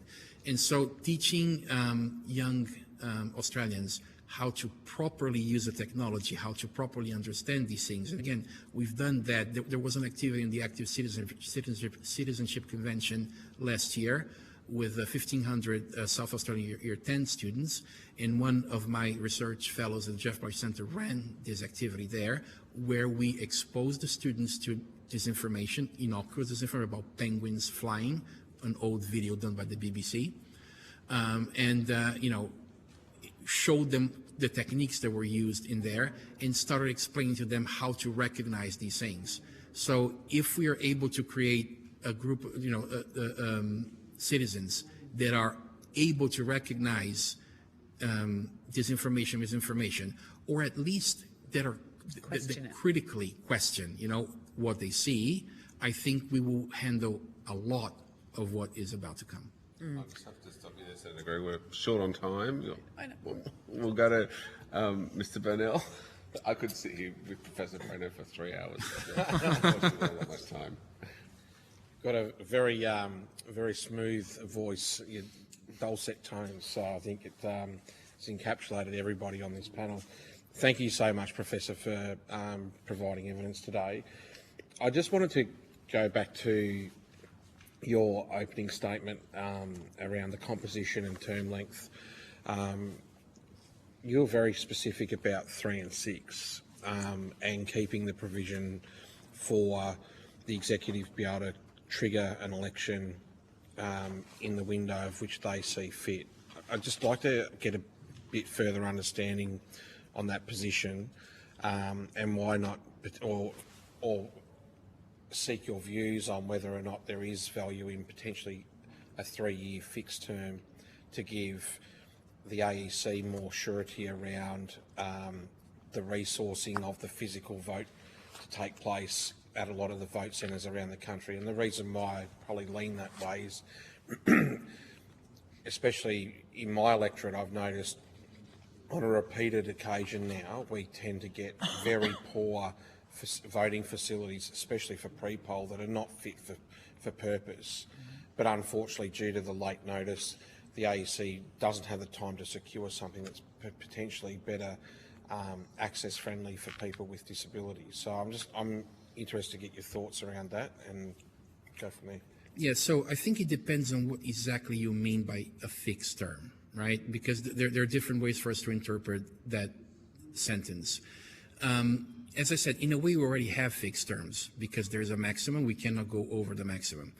If it's helpful for operational purposes to have a date set at the beginning and say, well, this term will end on this day, very close to the maximum allowed, of course, right? And the AEC starts planning an election for that date, that would be fine. And, you know, if there is political will to get as close to that as possible and to actually, you know, respect that date, that would be great because it would make the operationalizing of the election easier. But the issue here to me is larger than that, right? I know operationally it's challenging, and I fully understand the issues around that. But the issue is that parliamentary systems require that flexibility. And the flexibility that we have in terms of being able to call an early election, particularly if we're talking, for example, about a double dissolution election, is part of what makes a parliamentary system function better than other systems that exist, for example, presidential regime. Why? Because you have the ability to, if something happens within the term, right, you have the ability to form another government within the majority party, which a presidential system doesn't allow you to do, which is great. If there are no conditions, for example, if you were in a coalition government and the coalition breaks for some reason, you can call an election immediately, have, you know, the people say what they want moving forward, form government and continue governing instead of keeping like keeping a majority in parliament that is not enough for you to do anything, right? It will result in the things that we see happening in the United States: government shutdowns, impasse, completely inability to continue and govern properly. So anything that takes that away from our system, or that potentially takes it away from our system, is something that would be very, very, very, it's something that I would ask the committee to steer away from. So if there is a way for us to move towards the issues the AEC has in terms of the operationalizing of the election and make it easier for them, that would be good. But keeping the flexibility, I think, is essential for our democracy. Okay, thank you. Thanks, Chair. Mr. Newman. I've just got one question. The difference between Victorians and Queenslanders and voluntary and involuntary informal voting. Have you got enough data from Queensland yet to be able to say why that's such a big difference? No. A couple of percent would be difference, but 20% is massive. Yes, we know, we have identified the phenomenon, right? And so we know that is in Queensland about 60% voluntary, 40% involuntary. It's an absolute mirror opposite of Victoria. We also know that Victoria, again, we don't have full data for federal, but the Victorian split by and large mirrors the federal split that we know of at this stage, although we don't have the same type of rich data. Queensland is different. And this is what we're working on. So we have a current ARC linkage grant with the Electoral Commission of Queensland, Flinders University, University of Adelaide, and Griffith. And we're working on it as we speak. So hopefully in a year or two, I'll be able to answer the question. That is an examination of the last state election or the federal or just... It's a state and local, just like in Victoria. So because it's the Electoral Commission of Queensland, and we're collecting data on state and local elections there as well, not federal. Okay, thanks very much. Thanks, Chair. Thank you very much, Professor Perino. That was fascinating. I've just got a little statement to read here. If you've been asked to provide any additional information, which I think you have, would you please forward what you can to the Secretariat by the 15th of May? We'll be in touch with you, of course.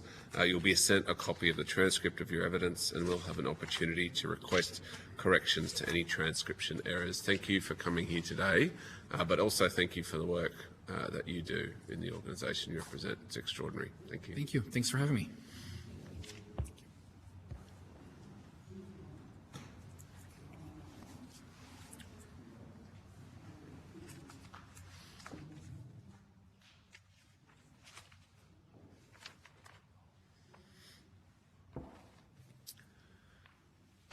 I now welcome Associate Lecturer Lachlan Powell to give evidence today. For the Hansard record, would you please state your full name and the capacity in which you appear before the committee? My name is Lachlan Powell, and I'm here in a private capacity. Thank you. Although the committee does not require you to give evidence under oath, I should advise you that this hearing is a legal proceeding of the Parliament and therefore has the same standing as proceedings of the respective houses. The giving of false or misleading information and evidence is a serious matter and may be regarded as a contempt of Parliament. The evidence given today will be recorded by Hansard and attracts parliamentary privilege. I now invite you to make a brief opening statement before we proceed to discussion. Thank you. Electoral commissions will make mistakes. The goal is to run a smooth, problem-free election, but the complexity of such a task means it is inevitable that an electoral commission will make errors. One only has to look at the recent SA election, the WA 2025 state election, or the 2013 federal election. When these mistakes occur, and they will occur, the perception of an electoral commission is crucial. Are they viewed as independent umpires who messed up? Or alternatively, are they viewed as partisans whose conduct was an attempt to change the results of an election? The reality is actually irrelevant, for electoral commissions must not only be impartial, but be perceived to be impartial. Your legitimacy as parliamentarians is directly reliant on citizen trust in the AEC. It is of significant concern to see the number of increasing tasks placed upon the AEC, with the committee considering further responsibilities such as polling place conduct and truth and political advertising. I highly encourage the committee and the broader Parliament to resist these temptations. Previous iterations of this committee have continually expressed the importance of the AEC being viewed as above the fray, and any hint of involvement in the cut and thrust of partisan politics has been rightly rejected. There is a danger of reputational damage that accompanies any expansion of the AEC's powers. I understand the desire for truth and political advertising, and I accept the good faith arguments made in support of it. However, it is in its application that several problems emerge. The first issue is the body assigned with the duty of adjudicating these claims. Previous testimony from the SA Electoral Commissioner has admitted that his role brought him into the political fray, as that politicians would print the letter out, stand in front of the nearest camera they could find, and say the independent umpire has said that my opponent has lied. It does not matter if it is the Electoral Commissioner or a panel of retired judges. The moment you use the AEC's branding, you are playing with its credibility. And once you lose that in today's day and age, you will struggle to get it back. Alternative adjudicators such as inside a government department lack the necessary independence. The second reason relates to the challenges of tailoring the law to cover only specific types of conduct. I'm sure it will be discussed later, but I think it is excellently summarised by the second report of the Joint Select Committee on Electoral Reform in 1984, when they recommended to revoke the truth in political advertising laws introduced only shortly before. Quote, "In its present broad scope, the section is unworkable, and any amendments to it would be either ineffective or would reduce its scope to such an extent that it would not prevent dishonest advertising." End quote. Thank you, and I look forward to your questions. Thank you, Mr. Powell. So South Australia have had truth in advertising, I mean, for about 20 odd years, maybe more, with the ECSA as the arbiter with some assistance, is my understanding, in making that decision. Is that right? Yes, with support from the Crown Solicitor's Office, yes. Do you think the ECSA has a credibility problem amongst voters?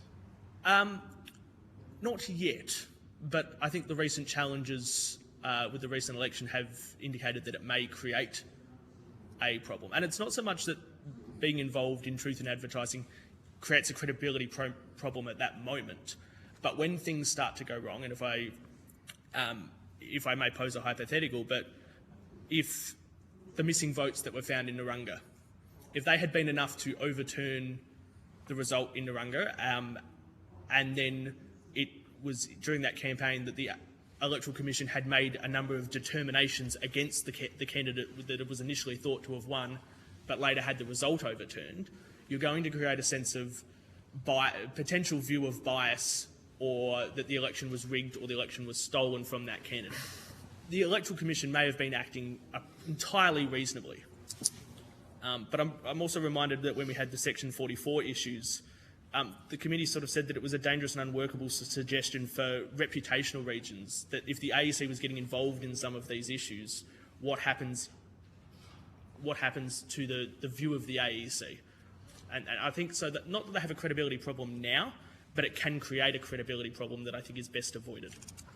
Okay. There's a lot of ifs in your hypothetical there. There is. And no evidence that that's been the case so far. I think, sorry to interrupt. Yeah, you're right.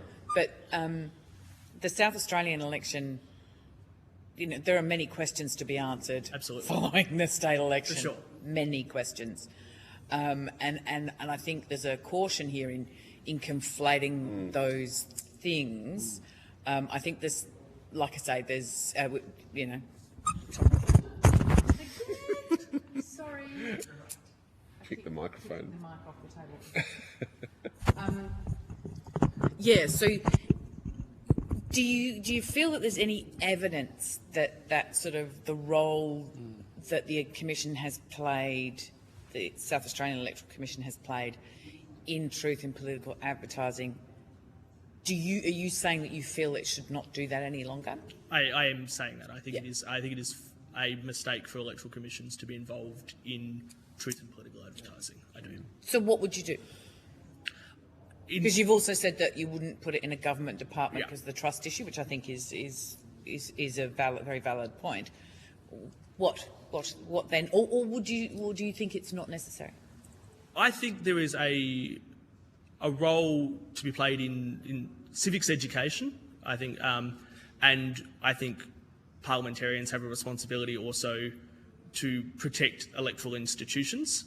But I think that we can do better than truth in political advertising. I think there is a need to manage these sorts of things. I think misinformation and disinformation are real problems, but we've got to be careful that we actually aren't creating bigger problems by trying to address the problem in the first place. Yeah, and I think one of the things that we're trying to get to the bottom of is there, what is it that's required? Is it the misinformation, disinformation piece?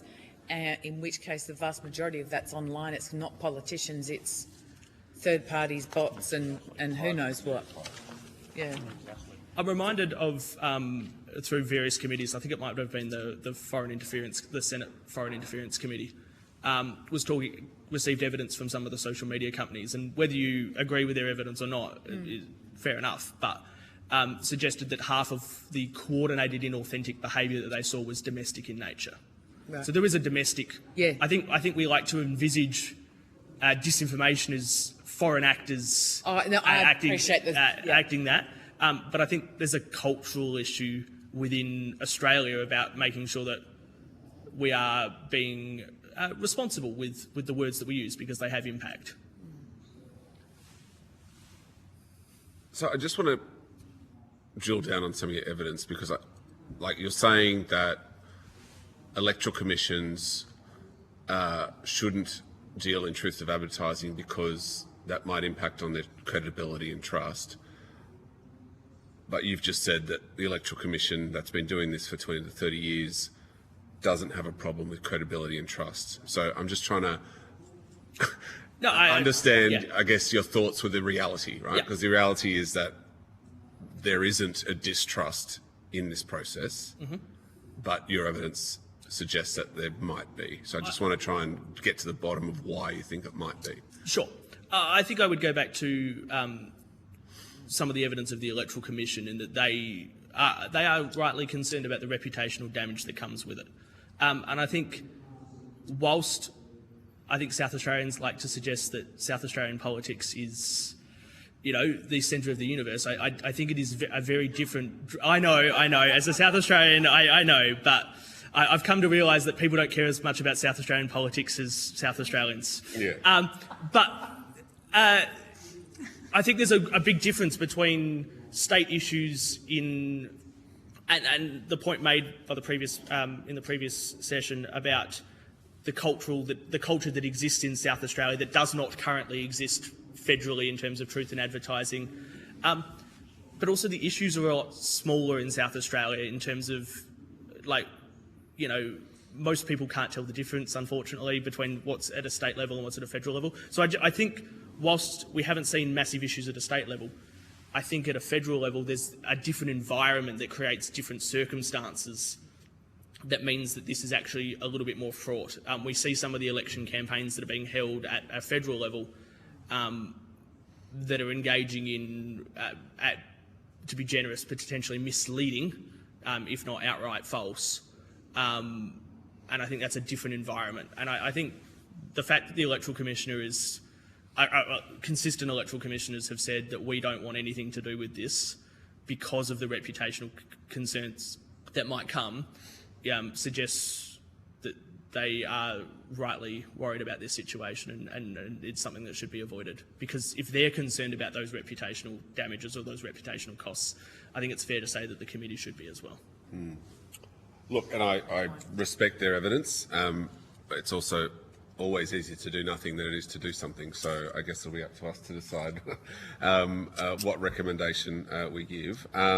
So maybe on notice, Yeah. if you've got any other great ideas about, and I think it's about sort of shaking off our expectations and going, well, what, given that the environment is changing and reshaping at each election, we're seeing different things, what other ways, like outside of the box ideas, might you try and address these things?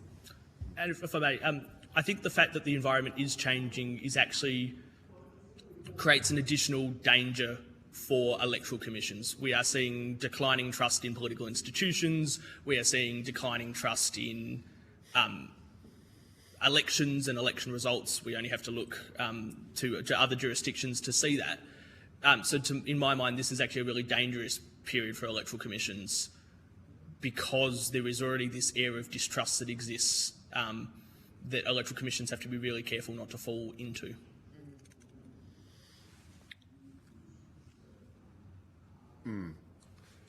Yeah, so just again on what you've just said there, like that's not the evidence we're getting. McKinnon has the AEC as incredibly well trusted. It is, yes. Yeah, I think there's a piece here that says that South Australia's got a particular headache at the moment following the state election because there was a raft of issues that don't seem reasonable to have occurred. No, I understand that. Yeah. We've discussed a bit of that, but Yeah. just to clarify, those issues at the South Australian state election previously, I mean, just recently, they weren't to do with anything in truth in advertising? No, they weren't. Okay. But the issue is when electoral commissions make a mistake, how are they perceived? And if we go to 2013, the Electoral Commission made a significant mistake, you know, the resignations of the state electoral manager and the electoral commissioner, rightly so. But the AEC was able to survive that incident because of the reputational currency that it had built up over a number of years. We had an incident, and they have since been able to rebuild that credibility. And the question is what happens if they are not able to because they are not viewed as truly independent? You know, I think with 2013, people went, yeah, that's a pretty big mistake and one that shouldn't have happened. But there was at no point did anyone doubt the trust or doubt the independence of the AEC. It was just viewed as an unfortunate human error.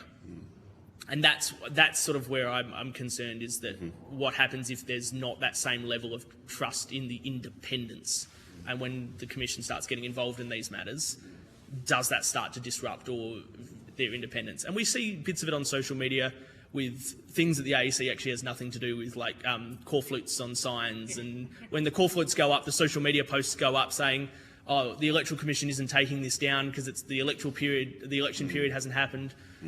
We're seeing that on a small level, and I think if we moved into truth in political advertising, we'd start to see it on a larger level. Mr. Small. Thanks, Chair. Just very brief, and I might try and sort of go down a different road. Yep. Although in your response on notice to the previous questions, I think you can help the committee just elaborate. There's a threshold question about whether or not you think any agency should do something about misinformation or whatever you want to call it. I think it'd be very helpful to understand whether your argument is that that threshold has not been met, or that is indeed satisfied and therefore something should be done, but it shouldn't be done by the AEC. That's not clear. In terms of the workload of the AEC, which is another feature of your submission, and as West Australian, I very much vividly remember the 13 Senate rerun. Can you help us understand, have you done any work or research into, or considered, what the AEC might do differently to minimise its workload with the rising complexity of counting? Because obviously we are seeing that across the country, and your submission touched on Cornwall, I think it was, but far from the only complicated count in the country. I think because we just touched on it in the previous session. Have you looked at that at all? No, my research area is more in the mis and disinformation space, but I think as we see increased fragmentation in the party system, the minor party vote, or more accurately, there's a decline in the major party vote that is leading to fragmentation, which is going to lead to more complicated counts. Short of changing the electoral system, which I'm not sure anyone is suggesting is on the table here, I think this is has to be considered a feature of that we may end up with some more complicated counts as the fragmentation continues. And in terms of how the AEC can free up resources, I think if you have an idea of where those counts might occur, it may be providing increased resourcing there, acknowledging that I don't know if anyone would have predicted that the Cornwall count would have gotten as messy as it did. So there's a little bit of folly in trying to predict those sorts of things. On interference, can you talk a little bit more about what you see outside of the frequently commented upon features of our elections in terms of both foreign actors negatively impacting the conduct of our elections, and also what you see happening within Australia? Yeah, I think there's probably three elements that I think about in terms of interference, whether it be the foreign or domestic, and it's are they targeting the election itself? Are they targeting the trust in the election result? Or are they targeting people's opinions in the lead up to an election to make them change their vote? And we see different, in each country, we see slightly different results in terms of what's perceived to be the problem. And in Australia, we are far more concerned about the threat to democratic deliberation. So this idea of it's changing people's minds in the lead up to the vote, whereas currently we're less concerned about the self-determination aspect, that is the foreign aspect coming in, and the responsible and accountable government side of things, which is the actual result itself and the legitimacy of the result. A lot of the testimony that is given has been given to committees like this in the past have been focused on the foreign threat, and if you looked at it just strictly quantitatively, it would be this is a foreign threat, this is a foreign threat. But when you actually look at some of the qualitative, or actually some of the testimony that is given, it is those sorts of, those that are highlighting the domestic problem are actually being quite clear that we're actually ignoring the domestic problem because we try and hide it a little bit under the idea that it's, the cut and thrust of domestic politics.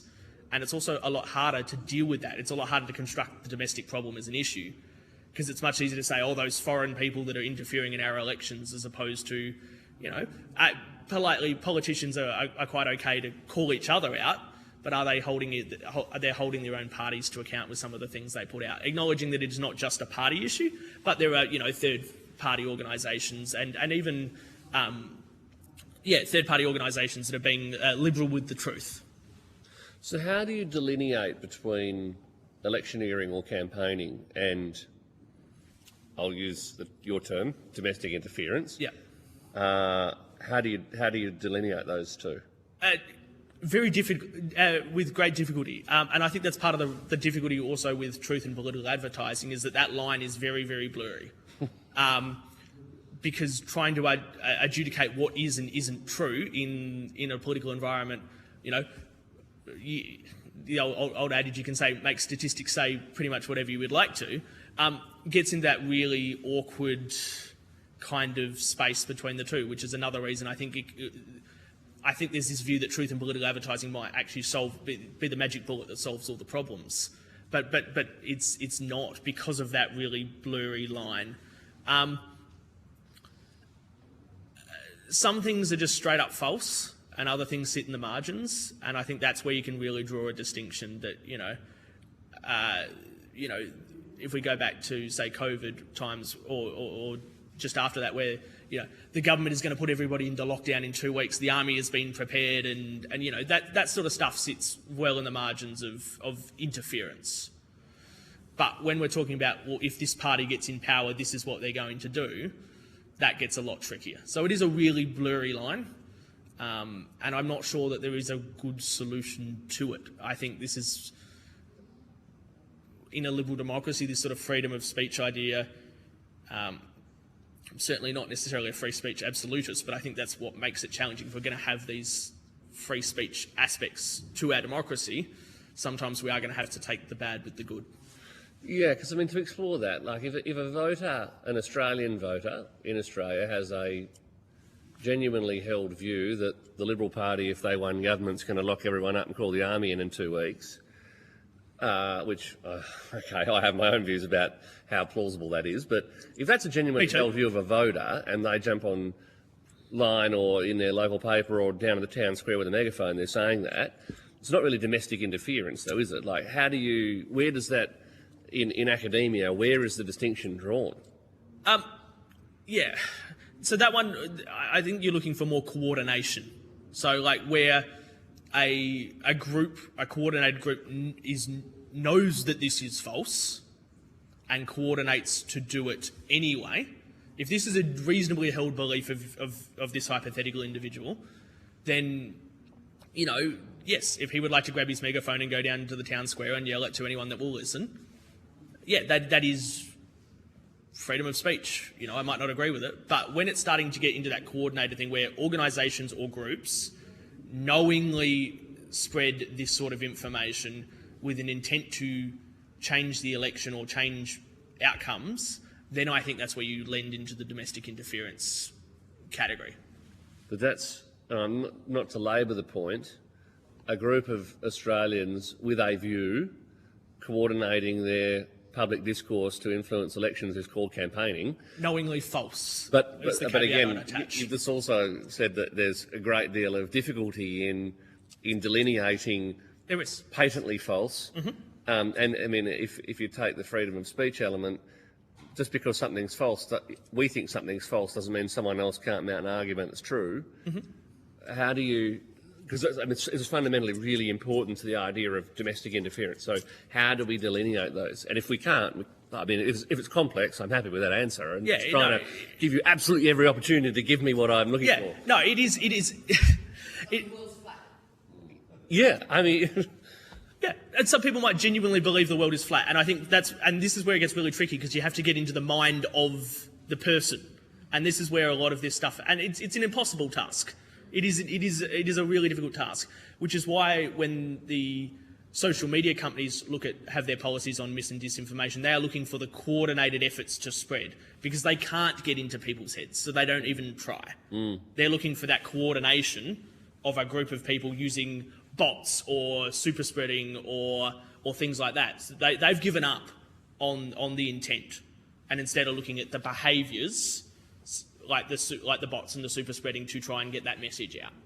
And that's where they're defining it. I think you could say the same at a domestic level, but it's a really complicated issue, and I don't think anyone's really got a great answer to where that sits. But I would be looking at the behaviours as opposed to necessarily also the information being spread. How are they going about spreading it? Okay, great. Thank you.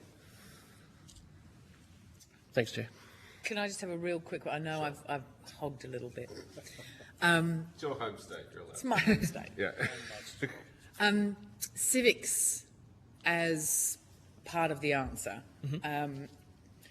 So in South Australia, the Education Minister made a call maybe 18 months ago, mandated civics in schools in a particular manner, put in teacher ed and started that conference convention thing. What's your sense of the value of that, and have you seen any impact, and what else do you think we should do? I think it's of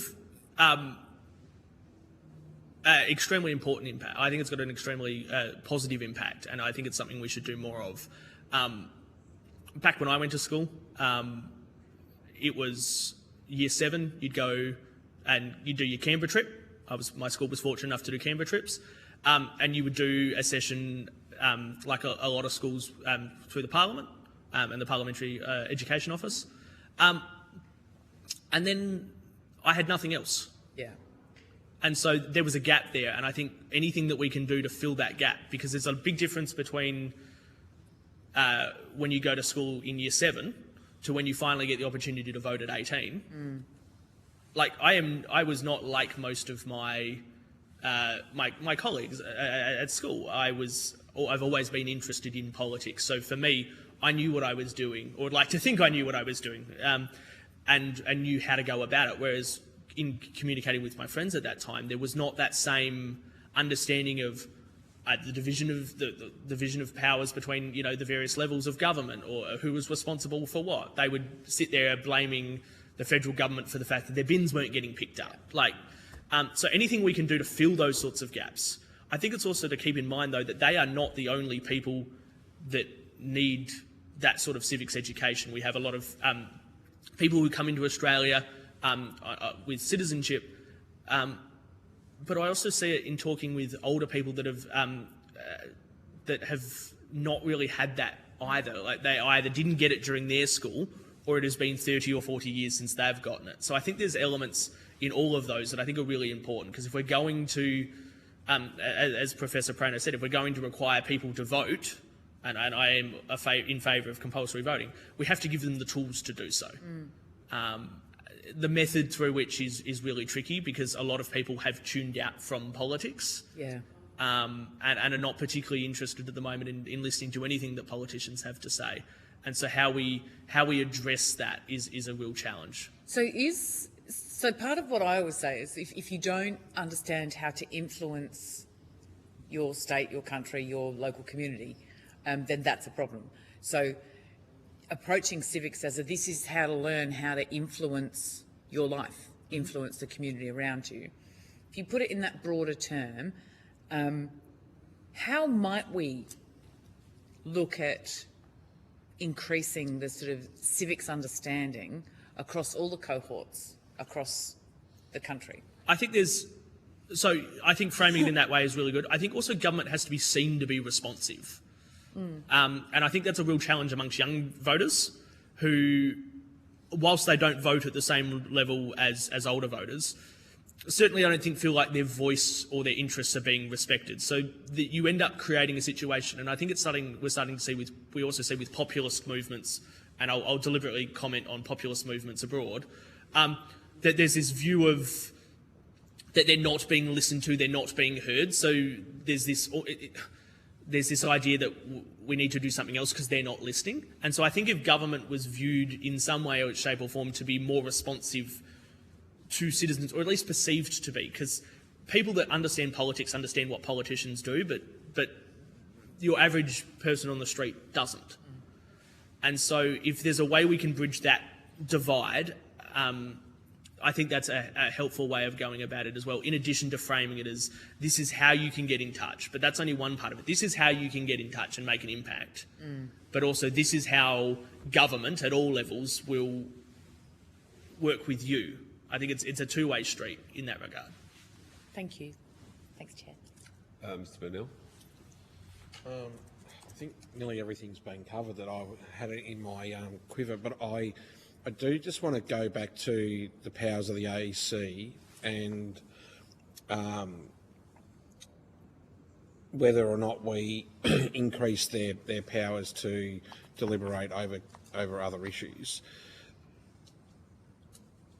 I'm keen to get a better understanding of whether you think the current set of provisions that they have and the remit that they've got around polling day specifically is sufficient, and if there are other infractions that are occurring, for instance outside of the 6 metre line, and we don't give them the power to deal with that, which for a whole range of different evidence we've heard is probably the case, who do we give it to? Because at the end of the day, when we talk about the voter experience, ultimately that is what will determine, in most cases, valid votes, the desire to come back and vote again at the state or local government election, and to continue to be a participant within our democratic system. So I'm keen to understand, if we don't give more responsibility to the AEC for all very good reasons, then how do we structure an alternate body to do that, that's going to be effective in the here and now of an election cycle proper? I think there has to be a responsibility placed back on the parties and the people involved in an election campaign.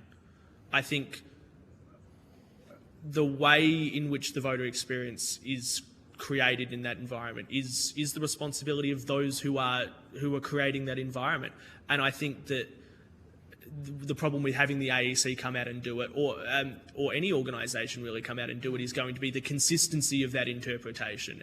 And I know from some of the submissions that I think the committee has received already, there have been concerns raised about the way in which the consistency in which that's been applied. And I think there was evidence given that an AEC member went out and AEC staff member went and spoke to a person who was advocating against or for abortion restriction, and had a genuine conversation saying, you might be, can you be a little bit mindful, you are hurting people, you may be accidentally hurting people without meaning to, recorded, taken out of context, and suddenly the AEC is against abortion restriction. And so I think there's the danger of any organisation that you put in that situation is going to face those problems. And I think there's been a good reason that the line has been drawn at 6 metres and not a centimetre past. So I think it's incumbent on the participants, so your volunteers, and I appreciate it's harder with third-party organisations such as Advance or Get Up and all of that sort of stuff. But I think it's about setting the example as parties about the behaviour that you think is appropriate at polling places. And I think it's a cultural issue that can't be solved necessarily by imposing powers on another body to do so.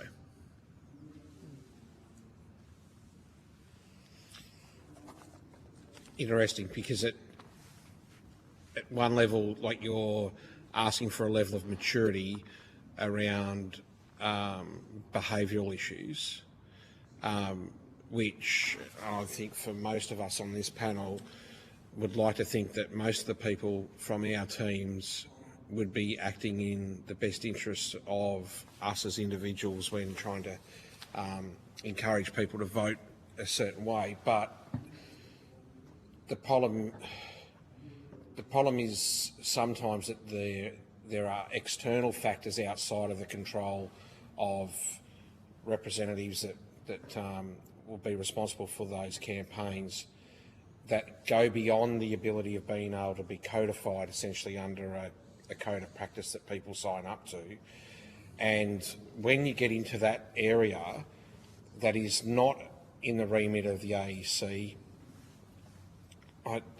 this is where we start to see escalatory behaviour that's not in line with the democratic expectations of us as potential elected representatives or of our community, in my view. And I think when you look at the repetitive outcomes over several election cycles, the behaviour is not getting better, and I'm not sure that it will be fixed by a set of principles that people prescribe to, because if that was the case, we wouldn't be having an issue, right? I'm not sure it will be. I take the point. I just don't necessarily believe that it will be solved by making or giving the AEC the authority to go and to do what exactly. Like that to me is not exactly clear. I'm not advocating for the AEC to have that power or responsibility, but I do think that there needs to be a body responsible for what happens outside of the 6 metre zone, so the AEC remains completely independent of the process, because, as you said, right now there is a deterioration of confidence in our independent body to effectively run an election free of any partisan politics, etc. Yeah, I would be open to, if there was a model where another body was to do it, I think I'm not automatically opposed to that as a solution. I think you are going to run into challenges around independence and independence as opposed to independence, and those sorts of things. I think that's going to pose a real challenge in that environment. And I don't like, I admit, I don't like the answer of, well, that's just how it is. Because, no, like, I have a sister that has asked me to go with her to the polling place because she doesn't feel comfortable going to the polling place on her own. I hate that in this society, at the moment, that is something that she has to do. I don't have a good answer. I wish I could, click my fingers and have a good solution, but at the moment I don't have one. I think it's a really challenging situation, and we have to be really careful. And whilst we do want to get rid of these things, we have to be really careful about how we go about it. It would be sort of how I would sum up a lot of what I've discussed today. Is a lot of these suggestions are being made with the best of intentions, but there are further consequences that come as a result. Thank you. Mr. Newman, all good? Mr. Small, all good? Thank you very much, Mr. Poll. That was really fascinating evidence. Appreciate your time here today. If you've been asked to provide any additional information, please forward it to the Secretariat by the 15th of May. You'll be sent a copy of the transcript of your evidence, and we'll have an opportunity to request corrections to any errors. I now suspend proceedings till 1 p.m.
Hearing a public inquiry of the Joint Standing Committee on Electoral Matters, and I now welcome the Electoral Reform Society of South Australia to give evidence today. For the Hansard record, would you please state your full name and the capacity in which you appear before the committee? My name is William Spragg, commonly known as Bill Spragg. I'm here today to represent the Electoral Reform Society of South Australia in my capacity as President of that society. Thanks, Mr. Spragg. Although the committee does not require you to give evidence under oath, I should advise you that this hearing is a legal proceeding of the Parliament and therefore has the same standings as proceedings of the respective houses. The giving of false or misleading evidence is a serious matter and may be regarded as a contempt of Parliament. The evidence given today will be recorded by Hansard and attracts parliamentary privilege. And I invite you to make a brief opening statement before we proceed to discussion. Okay. I'd like to start by thanking the committee for this opportunity to speak on behalf of the Society. The Electoral Reform Society of South Australia was established to promote the use of proportional representation in the electoral systems around the country, and in our submission we highlighted the distortion that single-member electorates lead to in the election of representatives of various interest groups to Parliament. We understand this issue is outside the current terms of reference for the committee, but we would encourage the committee to consider making recommendations that would lead to a review of the current system to correct this imbalance.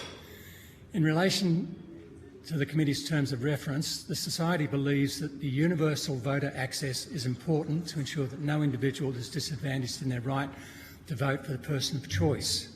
We note that in SA, if not elsewhere, the Australian Electoral Commission has reduced the number of polling booths, which has led to an increase in waiting times at the remaining places. While this will not be the only factor leading to the uptake of early voting, it's sure to have contributed. This, along with the changes to the Australian Post, is making postal voting less attractive, leading society to suggest that consideration should be given to an increase in the number of places made available for early voting. Also, online voting should be considered as an alternative where it is difficult for electors to access polling booths in person. Although not apparently an issue directly related to access, in South Australia the ban and use of call flutes in public places during the election period has led to a proliferation of advertising material at polling booths, which some voters have found intimidating. The Society feels that some consideration should be given to limiting the amount of material which is displayed at polling places. The second term reference that the Society wishes to comment on involves the composition, term and size of Parliament. In relation to composition of Parliament, the Society has previously stated its position as one that feels multi-member electorates is the only way the composition will have representatives that will more accurately reflect the diverse interests of the community.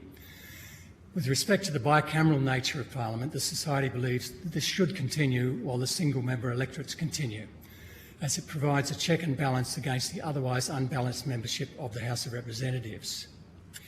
If multi-member electorate system was adopted, the Society would be less concerned about the existence of the Senate. On the matter of fixed terms, South Australia has had fixed 4-year terms for both state and local government for a number of years, and the Society's observation have led us to believe that this has an advantage over the shorter 3-year term of the federal parliament. The fixed term has led to stability where everyone knows when the election will occur and avoids governments playing politics with the timing of elections. It also allows individuals who are considering standing as independent candidates to plan without being disadvantaged by governments calling an early election. A 4-year term also allows governments to bed down decisions by progressing them beyond the planning stage. A very good example of problems with implementing decisions made in shorter parliamentary terms is the decision by the Rudd government to implement an NBN using fibre to the premise. Before this decision could be implemented, the government changed, and the new Abbott government changed this to fibre to the node, and we have all felt the impact of this decision. Other issues that concern the Society are, we believe that the Australian Electoral Commission, in their guide, Your Official Guide, should customise for each electorate to provide a list of polling places and candidates. As a voter, my own personal experience of having my local polling booth discontinued without notice caused some distress, as I had to then search for information about available polling booths and queue for 1 hour so I could vote. The House of Representatives ballot paper. An analysis of the ballot paper suggests the position of the ballot paper can advantage candidates.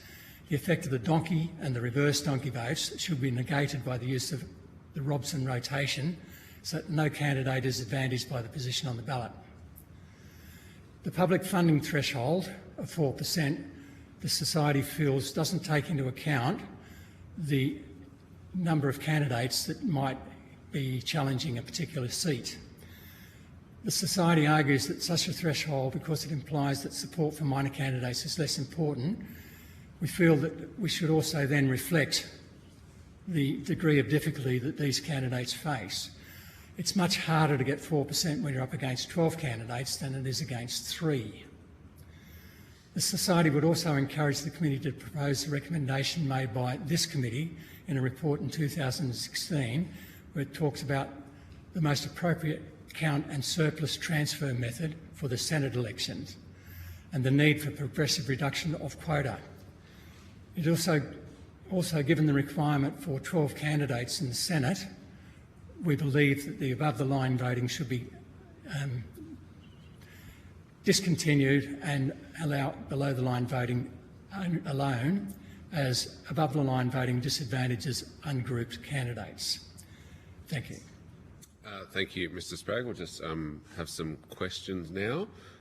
So you just gave some evidence there suggesting that when South Australia banned roadside core flutes or core flutes at the booths, that led to more material being handed out at the booths. Is that right? Not just the material handed out, that always happens, but it's about the actual display material.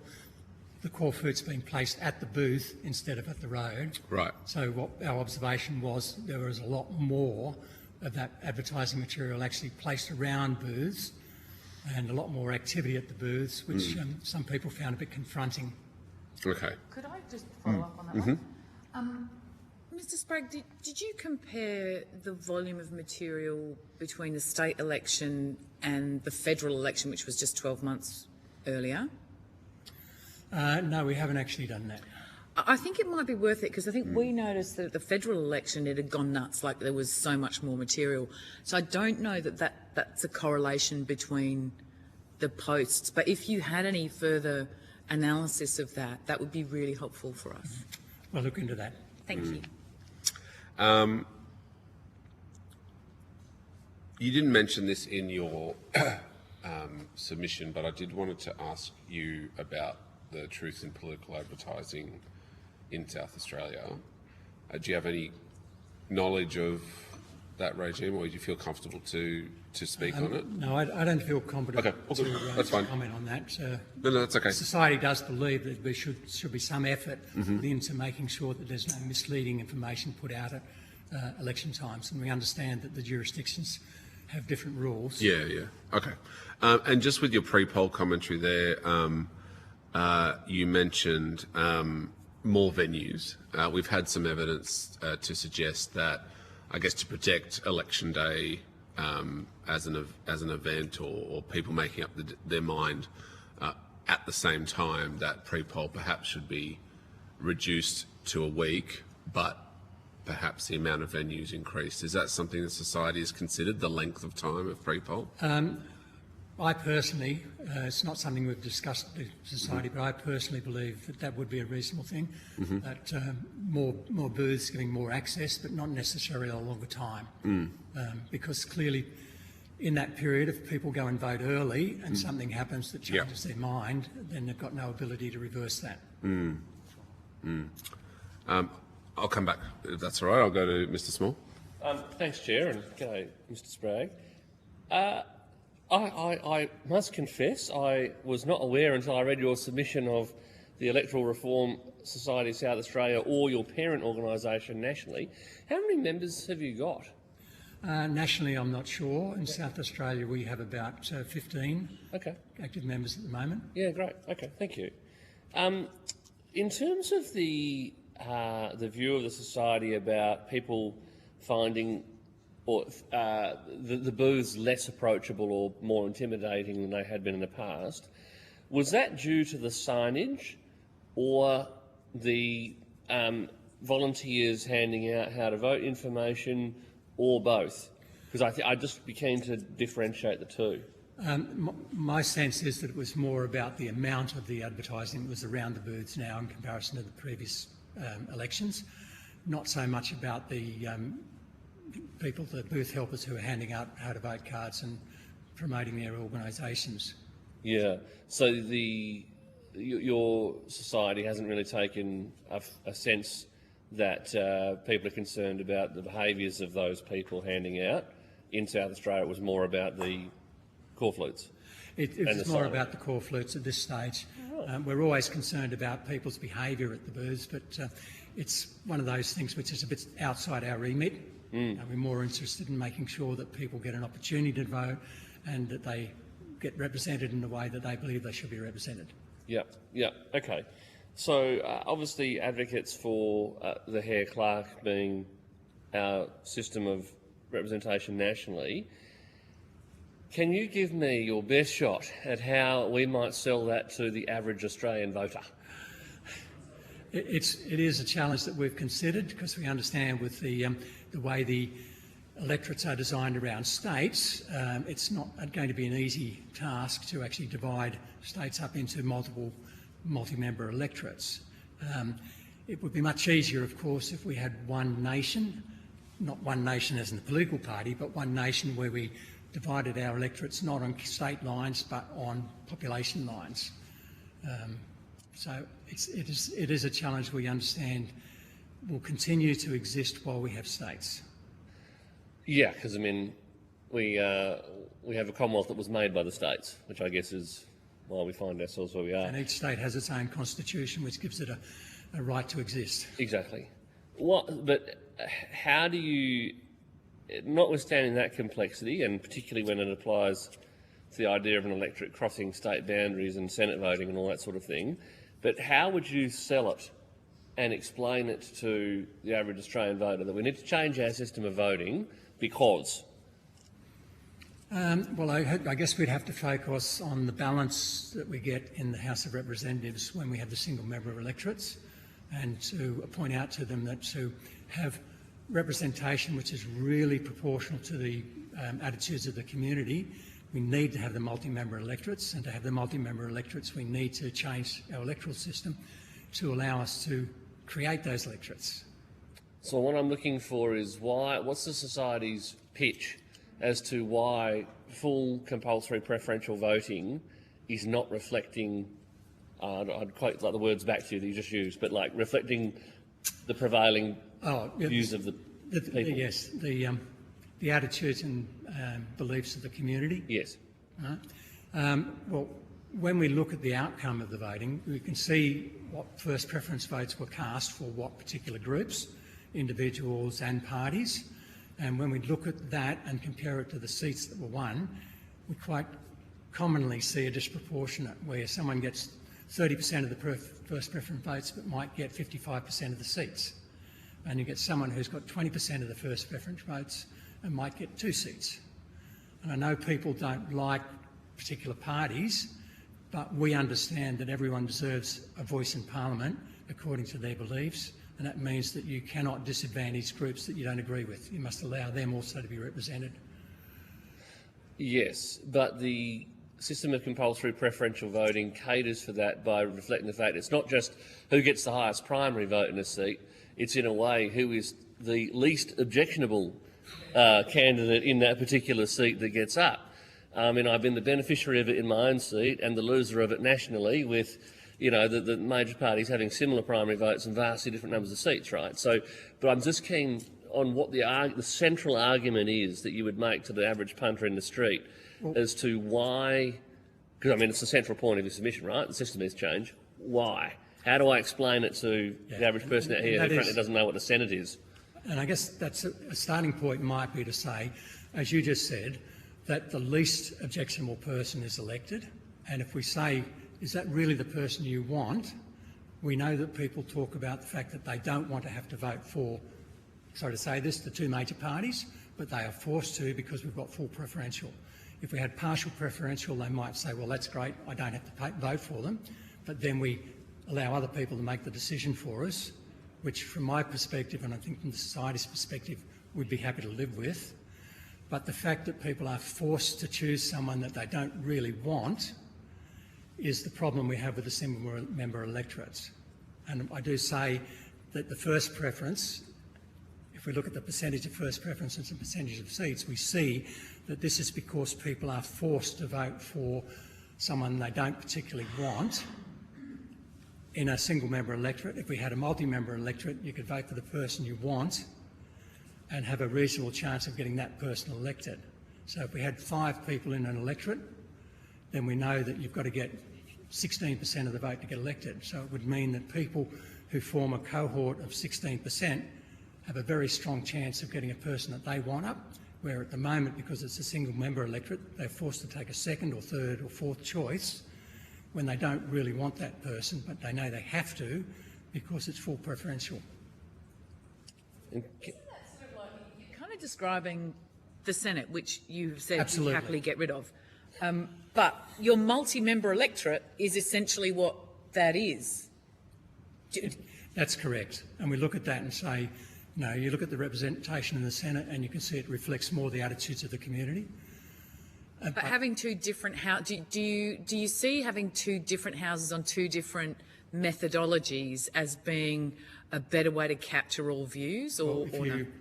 reflect on what I just said, the society's view is that the Senate needs to exist because of this imbalance we get in the House of Representatives. If we had multi-member electorates with a more proportional representation, the society doesn't see the need for the Senate being as strong and be quite... We would entertain the concept of the Senate no longer existing.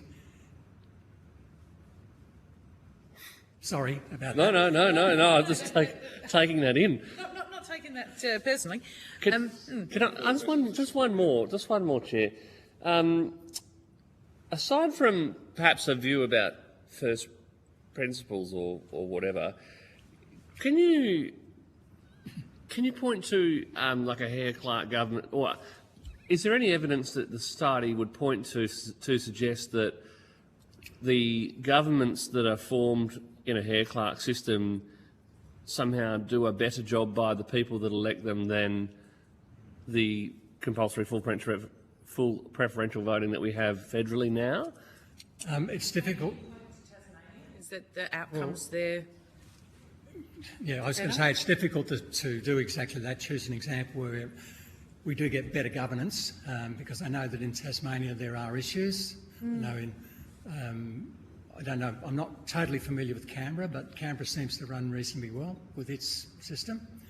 I look at the New Zealand system and think, well, there's coalitions occur over there to form government, and I understand in some other countries in the world there are coalitions that are formed, fluid coalitions, to create government, and there might need to be some sort of check put in place where, when a coalition is formed, there's an agreement on what outcomes that coalition expects to get in its term of government.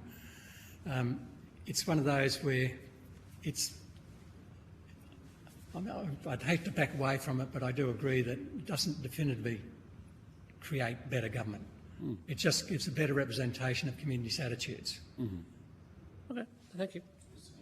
I didn't think you were arguing for a Hare-Clark system when I read quite a preferential method of proportional representation divided into multi-member electorates. I was wondering whether you were advocating New Zealand or Germany's idea, where you vote for a party in a list and you also vote for an individual in a constituency. That's what I thought you were advocating for. It's not one that the society has discussed at length. Yes, we weren't necessarily advocating for Hare-Clark, but we are advocating for a system that has multi-members, a system where we've got two levels of party representation and local representation is something that we'd entertain looking at. I'm sure every Taoiseach, the Prime Minister of Ireland, who's been in coalition since 1989, would be mortified at your suggestions.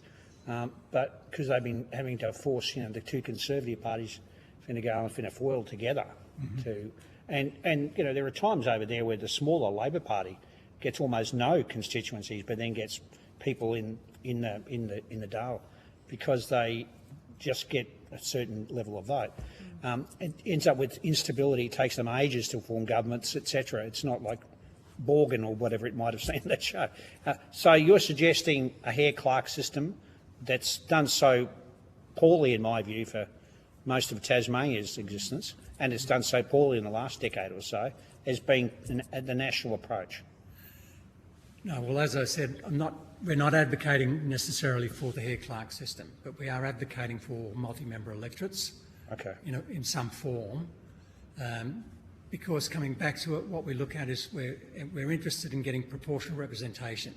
That is, people in the community have a voice somewhere in Parliament, and they're not kept out of Parliament simply because you've got to get 51% of the vote.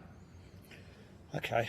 That would result, would it not, in parties going to the left and right a bit more in terms of what they're seeking, rather than sort of where the majority of Australians are in sort of in the centre left or the centre right or in the centre, because you know they would face challenges from parties on both sides. Is that where you're suggesting we might go? No, I don't necessarily see parties moving their position. I think parties will take up the position and people will select them based on their position. And we've seen in those countries I've talked about a proliferation. Look at the alternative for Germany, which is a neo-Nazi party in Germany, which is totally disrupted, or in Sweden or places like that. I mean, we're seeing the rise of the far right everywhere, and isn't this a tremendous risk? What you're suggesting? Unfortunately, democracy says people should get a voice. Now, I do agree with you. There are concerns about some of the attitudes of some of those people, but I think it's up to our society to try to address their concerns and not simply sweep them under the carpet and say, because not addressing their concerns is what gives them the power to continue the way they are. Okay. All right. Maybe no other questions. Senator Grogan? Yeah. Just on that as well, I'm just sort of thinking through the structure of our democracy as it stands today, not saying that, there isn't room for improvement by any stretch. But one of the key principles around the Senate is that there's the same number of senators for each state. Now, while that has its challenges, the principle that you balance out that every part of the country has a say and it's not purely driven by the largest population state. Is that something that you think is an important principle? And if so, how would your system account for it? This is one of the problems that I've concerned myself about quite a lot in respect of the selfishness of some people, and I agree with you that if you give a population centre that doesn't concern itself about other people's welfare a right to dictate to everyone, what I would hope is that the people who are elected to Parliament understand that their position is to address the needs of the country as a whole and not simply look for a particular constituency to support them and keep them in power. A multi-member electorate might in fact allow that to be broken down, that people no longer feel like they have to simply take a line to look after their particular group, because their particular group is no longer just the one group that elects people from that area. Yeah, so I would say that most people in the Senate do try and think very hard about the totality, like the whole of the country. But then you get particular sort of lightning rod issues like water, for example, which has been, a great debate and divisive debate in Australia for an extraordinarily long time, and certainly back before even the Constitution. On those kind of issues, having a balance across states and across the country becomes actually quite important. Would you see a way that your system would be able to cater to that? Like, are there certain design features that could be brought in to ensure that you had some of that kind of balance? That's a good question, because I think one of the issues that creates the problems we currently have around, say, water, is the fact that states control certain issues, not the Commonwealth. The Commonwealth would perhaps have a better view on the benefit across the whole country of a particular decision, where states are nepotistic and they look after their own area and don't care about other areas. If we were to elect members across state boundaries in a multi-member approach, we might be able to overcome some of that. But I don't know, I can't see that I can point to a system that will guarantee any particular outcome. So when you talk about cross-boundary multi-member electorates, what would one of your electorates look like? Are you talking, would they, like, is it geographic but across a border? So you'd have, you know, parts of Victoria connected to Mount Gambier, or how? I'm just trying to sort of get a better sense. Would Coolangatta and Tweed Heads be in the same seat? You know? Yeah. Could be. I mean, that's the sort of thing, unfortunately, with when you're looking at numbers, and of course, with each vote having equal value, we need to look at the numbers within a seat. And yes, if you need 500,000 people in a seat, you'd start somewhere. You draw lines to get your 500,000, and then you draw out from that particular point. And then when you get to the state boundaries, you would then have to move across to pick up whatever is required to make up that 500,000 votes. Okay. Have you done any modelling on what that might look like? No, I haven't. No. Okay. Cool. Thank you. The modelling that our Treasurer has tried to do was based on leaving the seats within their states, and that does create quite a dilemma, because in South Australia, you know, basically we'd have two electorates. Yeah. Yeah. Well, we have Flat are getting one. I want South Australia 500,000 votes. We wouldn't get In Tassie. 500. Yeah, Tassie's got 550,000 people. We wouldn't even get one an electorate. Wouldn't even get an electorate on your proposal. I thought we had 900,000 voters. Yeah, well, in Tasmania you'd have 550,000 people. Yeah, Tasmania, that would Adelaide would be a voters. bit of a challenge. You couldn't take in part of Melbourne. Well, Mr. Burdell? I'm going to come back to a much more localised issue and bring you back to call flutes and signage at polling booths and pre-polling stations. Because I, to be fair, didn't experience what you're talking about in the northern suburbs. I think the last federal election there was probably a reduction in call flutes in my electorate, because we couldn't have them up on Stobie polls. But even at polling booths, there was a considerable reduction in A-frames being used at pre-polling locations, and then at polling booths, something similar. Now, I know that that's not reflective of what happened potentially in some of the other seats south of the CBD, where there was a more contested environment. But also look at what happened at the state election recently, and with their new rules around reduction in material, it didn't necessarily lead to a massive reduction overall because of the number of candidates that were running. So which leads me to my question around this purported sense of in-your-face advertising to a voter and the voter experience. Do we need to look at a limitation on the number of call flutes and other material that's displayed at pre-poll and polling booth locations to ensure that the voter experience is upheld in a positive way and doesn't necessarily go down a potential negative pathway as you've described in your opening statement? The Society thinks that there needs to be a reasonable amount of advertising available for candidates to make the people aware of who's standing. But yes, we do feel that the excessive use of advertising by some people is something that needs to be controlled. So yes. But so, for instance, at the South Australian level, I think it's a limit of 12 call flutes per candidate. I think that's right.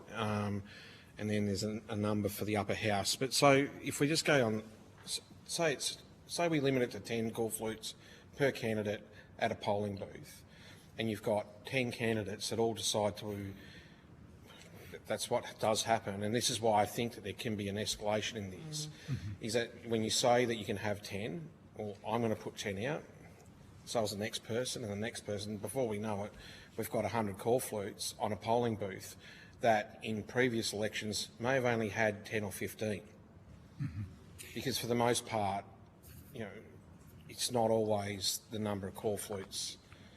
Number of candidates. Yeah, you don't always have a number of candidates that's huge. But No, I'd have to say as a personal opinion rather than the society's, because we haven't actually discussed this, I would believe that a limit should be something like 2 per candidate per entrance to the polling place, because I understand some polling places have more than one entrance, and you can't say you're limited in the number and have an entrance that no longer has any advertising for a particular candidate. so equally then, how would you view the number of volunteers handing out for any individual candidate? Some candidates might only have themselves +1 or 2 or 3 if they're not there, and then others may have 7 or 8 or more, as has been experienced across a lot of the evidence we've heard across the country. Is there a sweet spot that we need to consider? It's not something that I'd like to sort of promote, to dictate to people how they should promote themselves, but clearly the issue would be the number of people that actually access a particular entrance to a polling place, because I know with some polling places you get large crowds entering, and if you want to try to be able to distribute all material to all people entering, you might need 3 or 4, and appreciate then when you get more candidates. If everyone had 3 or 4, you get lots of people. I mean, at one stage, South Australia actually allowed the how to vote cards to be placed within the booths, and I actually thought that was a very good approach. Good 2 things. One, it reduced the number of people you needed to hand out stuff as people walked in, and the second was it reduced the amount of material that was actually required, so that you didn't actually need to produce how to vote cards for lots of how to vote cards to hand out at booths, because they were present in the polling booth, and I believe that would be a good way to approach it. All right, thank you. Thanks, Chair. Questions? Not for me, thank you. No, all good. Thank you, Mr. Sprague. If you've been asked to provide additional information, please forward it to the Secretariat by Friday the 15th of May. And if there's any errors in the Hansard transcription, if you could please let the Secretariat know as well. Thank you. Thank you very much. Thank you, panel.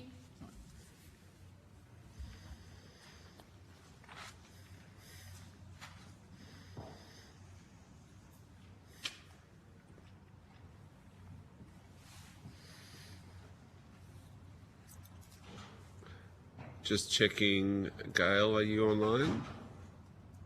Yes, I am. I now welcome the Umiwara Aboriginal Media Association to give evidence today. For the Hansard record, would you please state your full name and the capacity in which you appear before the committee? I'm Gail Mesa, and I'm the radio producer here at Umiwara Media. Thank you, Gail. Although the committee does not require you to give evidence under oath, I should advise you that this hearing is a legal proceeding of the Parliament and therefore has the same standing as proceedings of the respective houses. The giving of false or misleading evidence is a serious matter and may be regarded as a contempt of Parliament. The evidence given today will be recorded by Hansard and attracts parliamentary privilege. I now invite you to make a brief opening statement before we proceed to discussion. Well, here at Umiwara Media, we're the Aboriginal radio station in Port Augusta. We're South Australia's only Aboriginal radio station. But we have a partnership with the AEC in terms of encouraging Aboriginal people to get on the roll and to then actually go out to vote. So it's something that we've always done for the last, we celebrate our 40th year next year. So it's something that we've always done, but the AEC recognised our work and came to us with a partnership arrangement. We've been involved in their Deadly Democracy program, where we employed 2 young Aboriginal people to do events and share the messaging around getting people on the roll. So that's really our focus, is not at all getting into the political sphere, just in terms of getting Aboriginal people onto the roll and then getting them actually out to vote on election day. Thanks, Gail. Yeah, we've heard some really interesting evidence from the AEC about the successes of getting Indigenous Australians onto the roll, a very high rate. So how long have you been working with the AEC, and I guess what's worked in this enrolment drive over the last sort of 5 years? I think this is 4 years, I think, officially working with the AEC. 3 or 4 years. And what's worked, I think, is they have a fantastic little business card size thing that has the QR code on it. They are fantastic. They work because people can just take them, do the QR code and enrol really easily. So we give out a lot of them. But also we do a lot in schools, getting people, young people on the roll at 16 so that they're ready to vote at 18. And also at events, wherever we go for a community event, like through to Lee Creek and so on, Nepabunna, we always take electoral roll information with us, like, enrolling to vote information with us. So, and we do also run training sessions with our youth group. We have a youth group here, Next Generation Leadership Group here at Amiwara Media, and we run training sessions with them as well on the importance of voting. We've also had elders come in and talk about their stories and why they vote, that, their parents or and so on fought so hard to get the vote, and so it's really important that young people go out to vote now. And we've run and continue to run a social media campaign on a mix of things like telling the elder stories on social media, but also getting young people to say why it's important to vote. And some of our young staff do skits and so on, and the time it takes you to order Uber Eats, you can enrol to vote, that sort of thing, sort of trying to get to the TikTok type clientele, I guess. Pardon me, are you finding it's an age thing, so young people just not aware, and what's been successful is just raising that awareness? Yeah. And what's successful is young people telling young people. That's really what works. Earlier this year, just before the state election, we had a big event here called Amiwara Downtown, big music festival. And we had 2 young of our staff MC the event. And throughout the day, they gave out AEC messaging. They gave out history stuff. They gave out, messaging around why it's important. And we actually ran a poll at the event. So we had 4 bands, local bands, that they could vote for. And the people vote. We had ballot papers, and we had polling booths, and we had the AEC there running the election, and we had scrutineers, and we even had people who were like elders that were disabled and not able to come to the vote that were assisted to vote, which happens in elections. So it was as close as you can be while still being fun, an electoral process. And that worked extremely well, and people really got involved and took it seriously. And we ended up after the preferential voting, we ended up with an overall successful band or candidate, as it were. We've heard evidence also, and this might not be the case in South Australia, so feel free to pass on this if you don't feel you're qualified to respond. That in electorates, particularly in the Northern Territory, that had very high enrolment numbers amongst Indigenous Australians, but had a low voter turnout. Is there any? Do you have any experience here in South Australia of that? And do you have any explanation as to why voter turnout could be low, despite enrolment being high?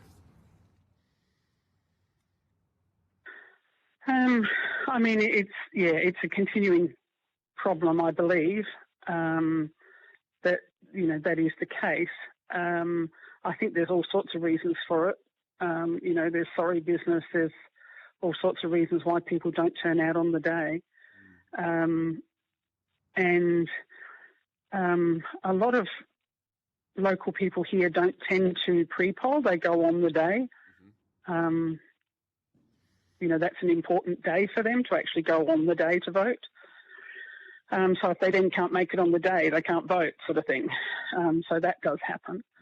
And that's why Ummiwara Media pushes so hard to not only get them on the roll, but to encourage them to actually go out. And prior to an election, we really pump it out on social media and on the radio, the importance of going out and actually voting. Are there many remote polling booths here in South Australia? Yeah. Remote area, yeah. Did you get any feedback from remote areas that had issues with remote polling? Are you talking about the state election or the last federal election? Federal election, Federal election, yeah. No, the last federal election, we didn't have any. No. We didn't hear any issues or complaints. Yeah, I've got some faces here from our South Australian colleagues on the committee, and sounds like there's a few issues with the last state election, which they might explore at a later date. Okay, that's it from me. I might pass over to Mr. Small. Yeah. No, you're okay, thank you. Mr. Newman, you're good? Senator Grogan. Thank you. Hey, Gail, how you doing? Yeah, good, thank you. Do you want to maybe just step out for the committee what the kind of challenges and barriers that Aboriginal people face in enrolling, voting and engaging within elections? What are the sort of classic challenges that the excellent work that you've been doing both before and with your partnership with the AEC, what are the issues that we need to be critically aware of?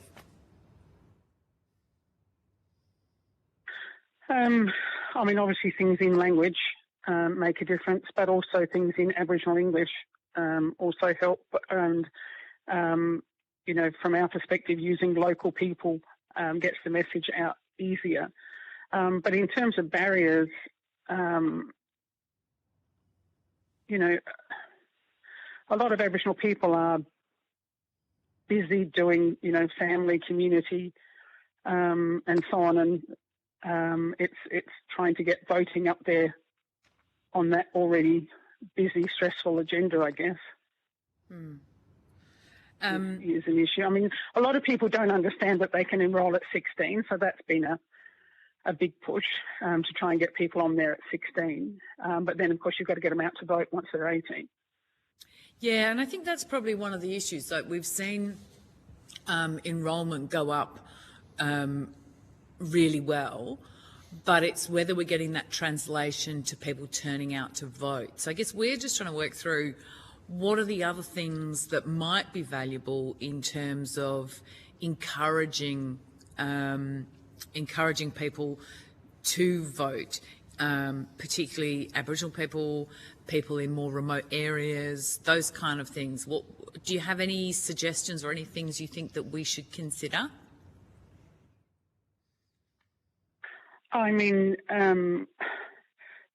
When we run the training sessions where they vote and we do preferential voting, it's minimal the number of people who understand preferential voting. So that's an issue. But, yeah, I don't know. It's really raising awareness, continually raising awareness, I think, and messages coming from people that they know and trust. Which is, I think, where Ummiwara comes in to its own, really, isn't it, as a trusted source? Do you maybe want to just maybe talk us through what you think the value of Aboriginal controlled media in areas, not just where you are, up out of Port Augusta, but across the country? What role do you think that Aboriginal controlled media is providing that really should be one, acknowledged, but two, potentially doubled down on? Aboriginal media, I think, is vitally important across the nation. I'm not talking just like Armyworra Media. It's vitally important across the nation, and First Nations Media Australia are, a vital organisation as our peak body. But it's Aboriginal people sharing news, information and issues to Aboriginal people. It also does an enormous amount in terms of reconciliation, because non-Aboriginal people in this area anyway love their country music, so they listen to us to hear their country music, and with that, they get First Nations media news, and they get, Aboriginal perspectives across everything. So, I think that's vitally important too. But, the federal government did a social return on investment report on us a few years ago and found that for every dollar that they spent with us, they got $4.30 in social, cultural and economic return. And the report's called More Than a Radio. And that was across, the board. They did 3 different Aboriginal radio stations in that report. But I think that's the level of importance of Aboriginal media, is that we do far more than just a radio station. We're there for the community in so many ways, and this partnership is just a part of that. Yeah, well, I can attest to having seen your excellent work and the value of it. My last question would be, what do you think that we as a committee should recommend, or that the AEC or the government should do more of or do differently, particularly in the context of providing sort of culturally safe, community-led engagement leading up to the next election? I guess obviously I'm going to say strengthen the partnerships, but that's not just from an Armyworra Media perspective. I think that what we've achieved through this partnership has been enormous, but a lot of that has been in the Port Augusta area, and whilst our partnership goes up to Lee Creek and Nepabunna and Maree, and it covers Port Pirie and Whyalla, we're not as strong in those areas, and certainly we could expand more into those areas to strengthen it. But I think that one of the things that not that we can run a downtown, every month or whatever, but little events where they get a voting opportunity, I think, has worked really well. We use voting exercises with the young people here at AMI, where they, vote on the best song or the best football club or the best whatever, but we go through the preferential voting system so that they understand it. I think that it's more practical events or processes where people actually get the chance to do it that works. Well, from our perspective, that's what's been working. Yeah. I don't know if that answers your question or not. It does. Makes good sense. And if I could just add one more.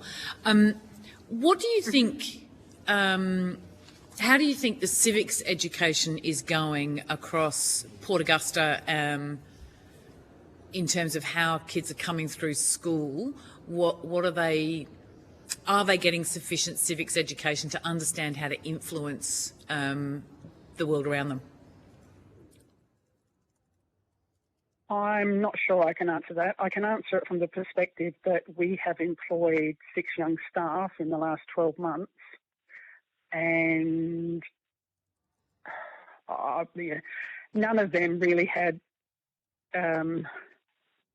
civic education knowledge or, the sort of thing you're talking about. None of them had that, and we had to work with them in the first instance to get them to a point where they understood the processes themselves and were able to deliver the messages.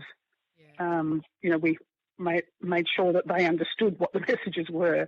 So they certainly didn't come to us with, and they came straight out of school. So, and none of them really had that knowledge or understanding of even the process or the 3 levels of government or anything, really. Okay, that's helpful. Thank you, Gail. Really appreciate it, and really appreciate all the work that you do up there. Fantastic work. Mr. Thank Purnell, you. do you have any questions? Thank you, Chair. And thank you, Gail, for providing evidence today. It's Matt Burnell here. I'm the federal member for Spence in the northern suburbs of Adelaide. I'm very interested in something you just said to Senator Grogan about room for expansion within the services that you provide. Is there anybody else currently doing similar work within the state of South Australia out on the APY lands or into other remote areas with this type of work? No, not that I know of. But I don't know. I don't know the answer to that really. I've got a meeting actually with the AEC tomorrow, and they are wanting us to look at going into Coopedi as part of our partnership. That's been a suggestion. So, I think they're looking at that area. But I don't know about the APY lands. I'm sorry. And I'm also... I know Towndy and Adelaide do have a partnership. Sorry, could you say that again? Sorry, I know Towndy and Adelaide, Towndy College have a partnership with the AEC and they do things in Adelaide, but I don't believe they go out to the lands either. I don't think so. Because the other thing that I'm interested to understand is the number of different languages that are used in South Australia broadly, because I have a very small understanding, but I think there's quite a large number of different dialects across the entirety of the state. Is that correct? Well, I can tell you there's over 40 different language groups represented in the population of Port Augusta. Now, they come from all over the nation, but there's over 40 language groups. We actually, as part of our NAIDOC celebrations, have developed a set of flags, and we've got 40 of them, and people keep coming to us and say, you haven't got our culture represented. So, there's at least 40 just in Port Augusta. And for some of these people, I am assuming that their native tongue's the only language that they are really fluent in. Well, yes, English is very much a second language for, most Aboriginal people. And this is why I think that this initiative, especially using radio, is fantastic, because if you can speak in language, you can transfer information orally, which other people are able to pick up a lot more effectively. So I'm interested to get an understanding of what type of expansion would you like to see to these types of programs?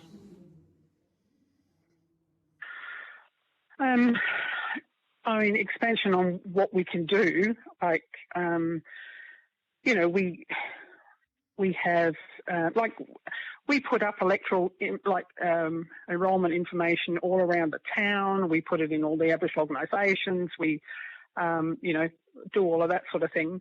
But it's, I think it's more the hands-on thing, being able to do more of the hands-on thing, and that, of course, costs money.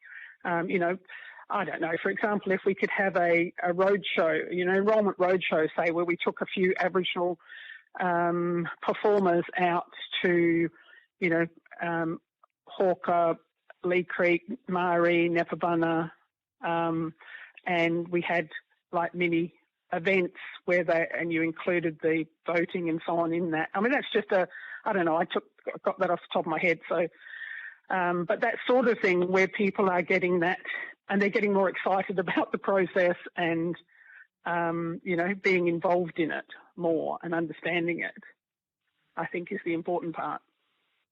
Not just being on the roll, but understanding the importance of it and how it works. I'm in absolute agreement with everything you've just said there. The one thing I am interested to understand is this program working better with younger people than it is with older people? Are we seeing an uptick with older First Nations people being more engaged now that this program's been around for the last 4 years?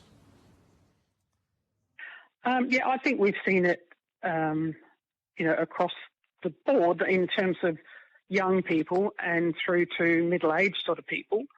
There's been a real interest, and we saw that at downtown when we had the voting exercise. The different people that came and voted. There was a real mix of age groups. I mean, most elders are on the roll because they fought for it and they understand it, and they weren't counted on the census until 1967. In their own lifetime. And so this whole process is really important to them.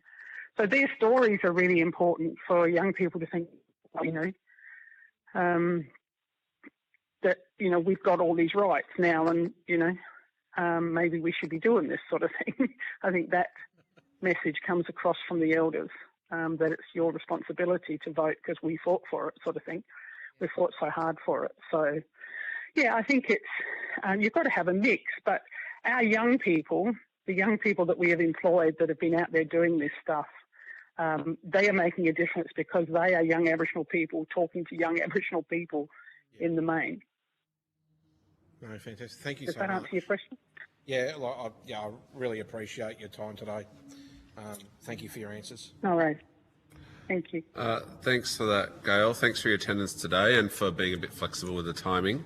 If you've been asked you've been asked to provide some additional information, please forward it to the Secretariat by Friday the 15th of May, and you'll be sent a copy of the transcript of your evidence. You'll have an opportunity to request corrections to any errors if there are any. Thank you very much for your time. Okay, great. All right. Thank you. All right. What's the order of the... We are a little bit ahead of time. Did we want to break, or if someone's here, did we want to get started on the community sessions? We've got 3 community members, is that right? One after the other. We can have a break and start at 2:30. Happy with that? Yep, all right. I adjourn the meeting and we'll start at 2:30.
Hansard, yep, we're good to go with this afternoon's community session. Participants in the session will be invited to give an opening statement, 5 minutes or so. You can do that in any order you wish. And then we will ask you some questions sort of in a bit more informal round table manner. Could I ask that you state your full name and the capacity in which you appear before the committee? Helen Schutz, and I was the booth captain for the Greens at the Colonel Gardens pre-polling booth for the fortnight. My name's Victoria Fielding, and I was the booth captain for the Labor Party as a volunteer at Plimpton Glenelg RSL in the seat of Boothby. My name's Joanna Wells. I was the Greens candidate for Boothby and spent my pre-poll time at Brighton, Colonel Gardens and Plimpton. Thank you. Although the committee does not require you to give evidence under oath, I should advise participants that this hearing is a legal proceeding of the Parliament and therefore has the same standing as proceedings of the respective houses. The giving of false or misleading evidence is a serious matter and may be regarded as a contempt of Parliament. The evidence given today will be recorded by Hansard and attracts parliamentary privilege. Yes, I now invite you to deliver your statement and then we'll ask some questions. Do you want to go first, Joanna? Yes, happy to. Great. Okay. So as I said, I was the Greens candidate for Boothby. I spent my time at those 3 pre-poll centres and then on polling day at 2 different polling centres. My key concerns about how the federal election played out are the behaviour of many of the Liberal Party volunteers, the numbers of corflukes at each of the booths, the numbers of volunteers at each booth, and the impacts that all of these things combined had on voters. So when I think back to what it was like to vote pre-COVID, it's fair to say that things have changed significantly and for the worse. Not just in terms of the various behaviours that I witnessed, but with the level of disengagement of voters and often resentment of being required to get out there and vote. For the record, I would like to state that in making my observations of the behaviour of many Liberal Party volunteers, I'm not suggesting in any way that it was sanctioned by the party. I'm simply relaying to you what my experiences were. So all 3 of the 3 pre-poll booths that I worked at, I saw Liberal Party volunteers actively removing Greens and Labor flyers from the hands of vulnerable voters. So people who are either elderly or incapacitated and who are unable to simply walk away from them like I would. They would then put the Liberal flyer back into their hands and tell them this is the only one you need. They also made a practice of talking over the top of Louise Miller-Frost and I, saying outright that what we were saying to voters as we spoke to them in the queue on their way in was a lie. They would descend on the infirm, the elderly or disabled and literally swamp them, escorting them to the line, ensuring that no one else could get close to them, and then sending them into the booth with only the Liberal Party flyer. It was often obvious from the faces of these voters that they felt uncomfortable with this and overwhelmed by it.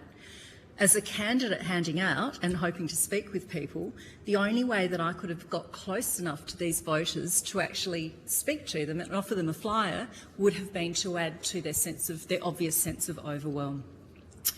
We also had one of our volunteers who had transphobic comments made to them by a Liberal Party volunteer on polling day. There had been some previous commentary from Liberal Party volunteers, as I understand it, during the pre-poll days when this person had volunteered. Conversation back and forth, trying to work out what this person's gender was, which of course is entirely inappropriate. So on polling day, they actually felt unsafe and asked to be moved to another booth. That was obviously really concerning. The use of advertising trucks by the major parties, and in particular by the Liberal Party, was problematic. So the Liberal Party constantly parked their advertising truck illegally in the car park at Colonel Gardens.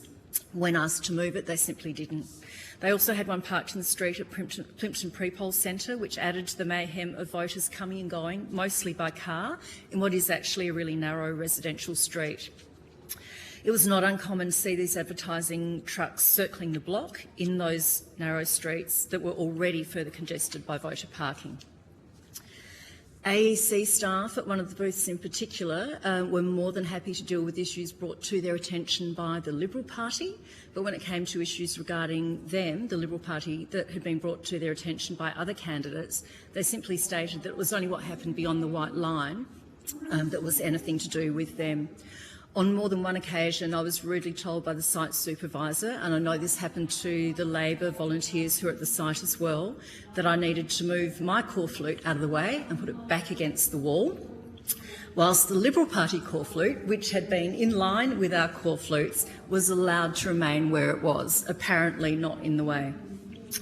At the Plimpton booth, the Liberal Party also put a marquee up right on the line at the booth, and this was allowed by the site supervisor, even though most people on site, voters and volunteers, felt that it really wasn't in the spirit of the rules. I was also told by a Labor colleague of mine about the tactics that the Liberal Party had used when setting up for pre-poll. So he had arrived to set up, and shortly afterwards, a huge black SUV pulled up. 5 men dressed head to toe in black got out, walked down the street, did a lap around his ute where he was sitting, and then headed back to the truck. It was clearly intended as an intimidatory tactic. For me, my first priority was the safety of my volunteers, and so as a result, my campaign team and I decided we would keep our election day setup as simple as possible and not ask people to set up in the dark on their own. We actually decided on 2 A-frame corflutes per booth and kept it really simple. The sheer numbers of Liberal Party volunteers was actually not only overwhelming for voters, it also clearly made the volunteers themselves feel supremely confident, to the extent I would suggest that they felt untouchable. So I've spoken before about failure to move a truck that was illegally parked. That was a regular thing. And there was almost an attitude of, well, what are you going to do? How are you going to make me? I think this is a really good reason to limit the numbers of people per candidate on site and perhaps within 100 metres of the entry to any polling booth. In direct contrast to the federal election, the state election that we've recently held here, where corflute numbers are managed, was a much more civilised affair. In one of the booths that I attended pre-poll, voting occurred actually on the first floor, but the lift of that booth was out of order, so people were initially turned away until after some days of pre-poll, arrangements were made to enable those people who couldn't get up the stairs themselves to actually vote on the ground floor. With regard to the length of time that pre-poll was open, I don't believe that having a fortnight of pre-poll was in any way useful. There was a distinct ramping up of behaviour from many of the volunteers during the course of that fortnight. I actually think a week would be sufficient, and I think that the length of that pre-poll that we had actually weakened the democratic process rather than strengthening it. With the system set up as it is, we have plenty of opportunities to vote, so postal, pre-poll, absentee, and of course on polling day itself. Queues were longer at pre-poll than they were on polling day. Polling day itself was a very long, very quiet and boring, drawn-out affair. I'll also state for the record that I believe that fixed parliamentary terms, such as we have at state level here in South Australia, should actually be the norm, rather than leaving it to the government of the day to choose when it goes to the polls. It is challenging to get people interested in considering policy or considering volunteering when you have literally no idea in the space of a period of weeks when the poll will actually occur. Whilst this might sound okay to big parties, particularly to the government of the day, and I'm speaking in general terms here, of course, democracy as a whole is the worst for it. And perhaps, though, my greatest concern is the direct consequence of the swamping of pre-poll booths with volunteers. On innumerable occasions, I saw people enter the car park and witness the look of horror that passed over their faces when they saw the numbers of volunteers they had to get past to simply be able to vote. Some would actually turn around and walk away, or blanch, gather themselves, come in and vote regardless. Many of them described to me the experience of getting past all of these volunteers as running the gauntlet. Others said to me and to other volunteers from our team that they would literally never vote in person again. These were people who are well educated, have an appreciation of how fortunate we are here in Australia and believe in the importance of fulfilling their civic duty in person on the day. They believe this makes for better decision making, and to hear this cohort state that they won't do this in person again is really worrying.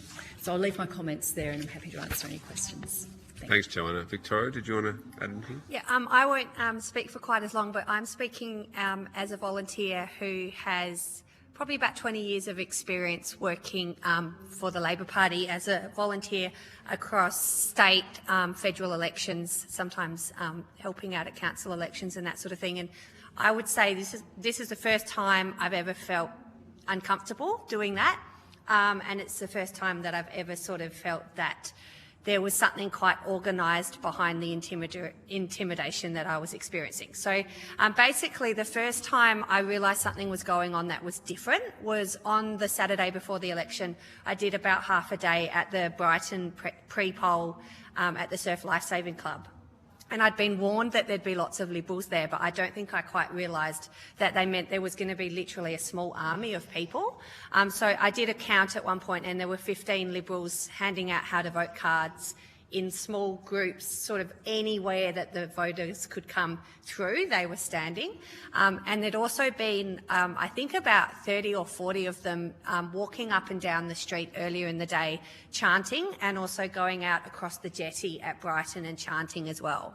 And so it was really obvious to me that these people were not just your sort of normal rank and file volunteers who usually are not that organised. There was something very deliberate about the way that they were working together in a really organised way, and their signage was clearly like the most sort of within the rules. They really had the maximum amount of signage that you could possibly have, and so it was intimidating to the respect that even just standing with one other Labor volunteer, I really felt outnumbered in a really sort of obvious and physical way. So I already knew that it was going to be like that on polling day. Actually, at the booth itself, there weren't that many Liberal volunteers, so I was there from 7 a.m. until 6 p.m, so I was the booth captain. And so when I arrived, I already noticed there was a huge amount of Liberal signage. One of the things that was different as well was they had absolutely ginormous A-frames. So their A-frames were almost as tall as a person, and they'd put some of the signs that were that size up on the polling booth itself. And I know the rules, I know that you can't do that, so one of the first things I said to the AEC people that was there was, surely that's illegal. But it took them about an hour to actually ask them to take it down. They'd sort of covered the whole front of the polling booth in Liberal posters, but they still kept, once they were told to take them down, they kept their ginormous A-frames up. And so there was, I think, 4 Liberal volunteers on our booth, an older couple, so a husband and wife, and 2 young women who were probably in their early 20s. And at about 10 o'clock, one of the young women decided that she would come and stand so that her arm was about an inch away from mine. And we had plenty of space. As Joanna said, it was actually quite quiet on the day. There weren't that many voters. And she was standing so close to me that if I moved too much, I would touch her. And so I'm not a shy person. And so I said to her, "What are you doing? Why are you standing so close to me?" And she just wouldn't speak. So she was just like looking at me like it was a totally normal thing to do. And it was just really, really strange behaviour. And so I was sort of saying to her, "Look, you're making me feel uncomfortable. I would like you to move away." And she just started holding her how to vote cards up in front of her face like that. So of course, being someone who is, I'm actually an academic in media, so I know about the importance of evidence and actually making sure that if you're making accusations about things, you've documented it. So I took videos and photos of the incident, and I've submitted some of them to the committee if you'd like to see them. And the reason for those photos was just to show that even when I was photographing her, she was refusing to move away. The other young woman that she was with, who looked to be sort of more in charge, was not telling her to move away, was not like encouraging her to move away, and all the other volunteers started to get into a bit of a debate about what was going on. I'd got friendly with the Greens, a Greens woman that I don't know her name unfortunately, but she was a volunteer there most of the day as well, and she was the one who actually ended up sort of saying to her, look, we're going to go inside and report you if you don't step away because you're intimidating us. And eventually, I think it was probably only 10 minutes that she stood there, but it set the tone for a really acrimonious day, because then we all had to stand there after this confrontation. And then soon after that, the elderly man who was not with this young woman and didn't seem to know her also came and stood next to us and dragged one of the giant A-frames so that it was standing right behind us, so that when you saw us, you saw that as well. And then when the wind started to get up, it started to blow over in quite a dangerous way. And so we tried to drag it away from where it could hit people. And he started to complain to the AEC staff that we were touching their signs. And so that was sort of the acrimonious way that the rest of the day unfolded. Was he'd move it away and then he'd keep inching it closer and we'd keep moving away, trying to get away from it. And I, like, even as a confident person, I found the whole thing quite rattling, just because it was quite clear that this young woman particularly knew that she had a plan to do that. And it wasn't just being done just because she thought it was funny or silly. It felt very organised, and it felt like she'd been given directions to do that. So, yeah, that's probably the extent of my evidence. Thanks, Victoria. Helen? So I volunteered to be booth captain at Colonel Gardens at CLG. So I was there to set up, pack down, and I actually chose to be present for most of each day over the fortnight. A key issue for me at the CLG was the intimidation felt by volunteers like me and members of the public trying to vote. Each day I arrived with a positive attitude, anticipating a good day. I'm quite an upbeat, optimistic, chatty person. However, the experience was formidable, with the behaviours that I observed and experienced becoming more extreme as the polling day actually approached. At the beginning of the fortnight, it was lots of random things, but it definitely ramped up as I got closer to the actual election day. My main concern addresses the number of Liberal volunteers on site and the impact on multiple aspects of pre-poll and voting process. One morning I counted 2 Greens, 2 Labor and 15 Liberal volunteers, and this was probably 9:30 in the morning. It was pretty constant.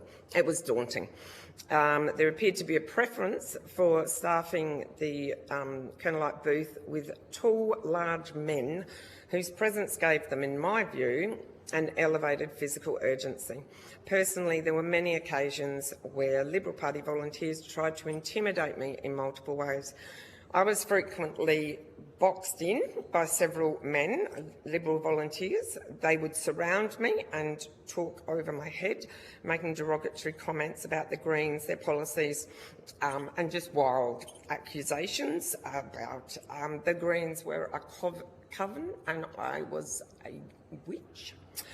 I had a strong sense that they were trying to provoke me and that these incidents may have been being filmed. On at least 2 occasions, I heard the Liberal candidate Nicole Flint ask them to do something about her, or, oh, for God's sakes, can someone shut that woman up? Instantly, I'd be surrounded, and it would be numerous large men, and they would be trying to block my interaction with the people, with voters, to just diminish my presence. I have no issue with her comments. The response, however, was unacceptable. On another day, 2 tall, muscular, young male Liberal Party volunteers took turns standing directly behind me, literally on my heels. Like, I could actually feel them brushing up against me, making vile racist and homophobic remarks, while the other one openly filmed these interactions. I would move forward, to the side, away, and they would follow. When I told them this was physical harassment, they needed to take a big step back, they would respond with, "Oh, I didn't see you there." It was just basic schoolyard bullying behaviour. Voters told me that these volunteers had told them, rather proudly, they were professional agitators from Queensland, because Queensland was in the bag. So they came down to help out. At this point, I need to state, and I cannot state this enough, that I would have genuinely struggled on most days without the knowledge that, if needed, the Labor volunteers would step in to support me. There were multiple occasions when they would wander over for a chat and the Liberal voters would walk away. They would leave me alone. There was a genuine sense of a community of volunteers supporting each other through Australia's democratic process. It was, and vice versa, because often there would only be two Labor people, and I did experience a similar sort of plan. It was a lot. Additionally, there were many members of the public who complained to me about the harassment from Liberal volunteers when they didn't take a Liberal how to vote card while standing in line.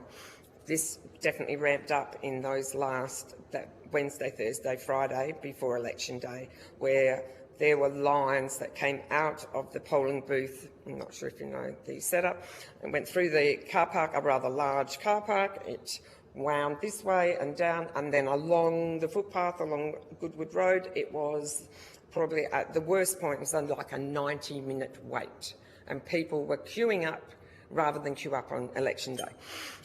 So that was, and that the lines got longer and the behaviour intensified. So when they wouldn't take a how to vote card, there were so many women, sometimes with their children in tow, who voiced concern about feeling physically intimidated, as well as being verbally challenged in an aggressive manner. A few women even left without having voted, stating that the aggressive tactics were scaring their young children, making them cry. I suggested they contact the AEC. The number of both Labor and Liberal Party corflutes at pre-poll and on polling day was overwhelming, but the Labor Party did have a substantial number of corflutes, but compared to the large Nicole Flint truck illegally parked, having been told ad nauseum by the AEC staff to move it and choosing not to, it wasn't a comparison. The Liberal Party also placed corflutes on Stobie poles, and this is not allowed in South Australia. I have a little video of that. Another issue, I arrived at pre-poll at 6:40 one morning and almost hidden from view behind the illegally parked truck that was there for the entire fortnight. Overnight, just there, were about 10 to 12 men participating in a group prayer, with women stood separately nearby. They were excluded, but they were also praying. There was also two Liberal volunteers who obviously weren't a part of this, who were oh my God, what, you could just, they didn't know what to do with themselves. And the only reason that, so they were all wearing Liberal Party T-shirts, and the only reason I bring this up, I have no issue whatsoever with religious groups of any cohort, but it was the multiple denials in the media of the Brethren being involved in supporting the Liberal Party, and I happen to know that several of these people were Brethren. So, just thought it was worth mentioning. The resounding feedback that I received from members of the public was the numbers of corflutes and volunteers was overwhelming and unresoundingly negative.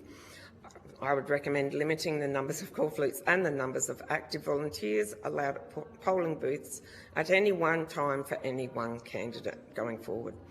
In contrast, the state election, where corflute numbers are limited, was received as a much more positive voting experience for everyone. It was my impression that the AEC staff were only interested in what happened in the polling booth proper, having very little impact on events in the car park and surrounding area. The key AEC contacts at the Colonel Light booth were elderly and small in stature, and the Liberal volunteers ignored numerous AEC directives. The AEC ultimately gave up trying. My interpretation of this was the Liberal Party volunteers behaved in such a way it suggested an arrogance and hubris that they believed they had already won the election and they were untouchable. Any approach that I made to the AEC staff about any of these issues fell on deaf ears. I was told to simply call the Electoral Commission if I had a complaint. Interestingly, there were a significant number of people who volunteered at the federal election who chose not to at the recent state election as a direct result of their experiences. And this is very much a sanitised, condensed version of my experiences throughout the pre-poll period. Thanks, it was Helen. like going to war. Thanks, Helen, Victoria and Joanna. So yeah, this will be pretty informal. Members, feel free to jump in. I've got a few questions, some specific, some more broad. But I guess just to the three of you, firstly, thank you for taking your time today and coming to give evidence.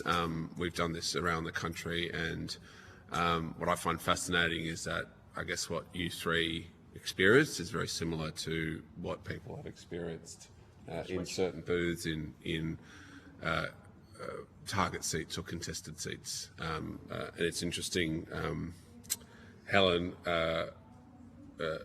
you mentioned that some of the people that you interacted with came from Queensland and you had that interaction with it, but I'll come back to that in a second. Just firstly, just to be clear, the behaviour you all experienced here in 2025, had you experienced similar behaviour at elections beforehand? Never. No. I've been booth captain before. Nothing like it. And why do you think why do you think this happened in 2025? I was actually going to say that my experience is that the Liberals have struggled to get volunteers, and I've often had informal conversations with them which have shown that they're actually staff, so they're actually paid. So there often were staffers, so if it was a state election, there'd be staff flowing in from other states, and also just casually paid people who weren't involved in the party.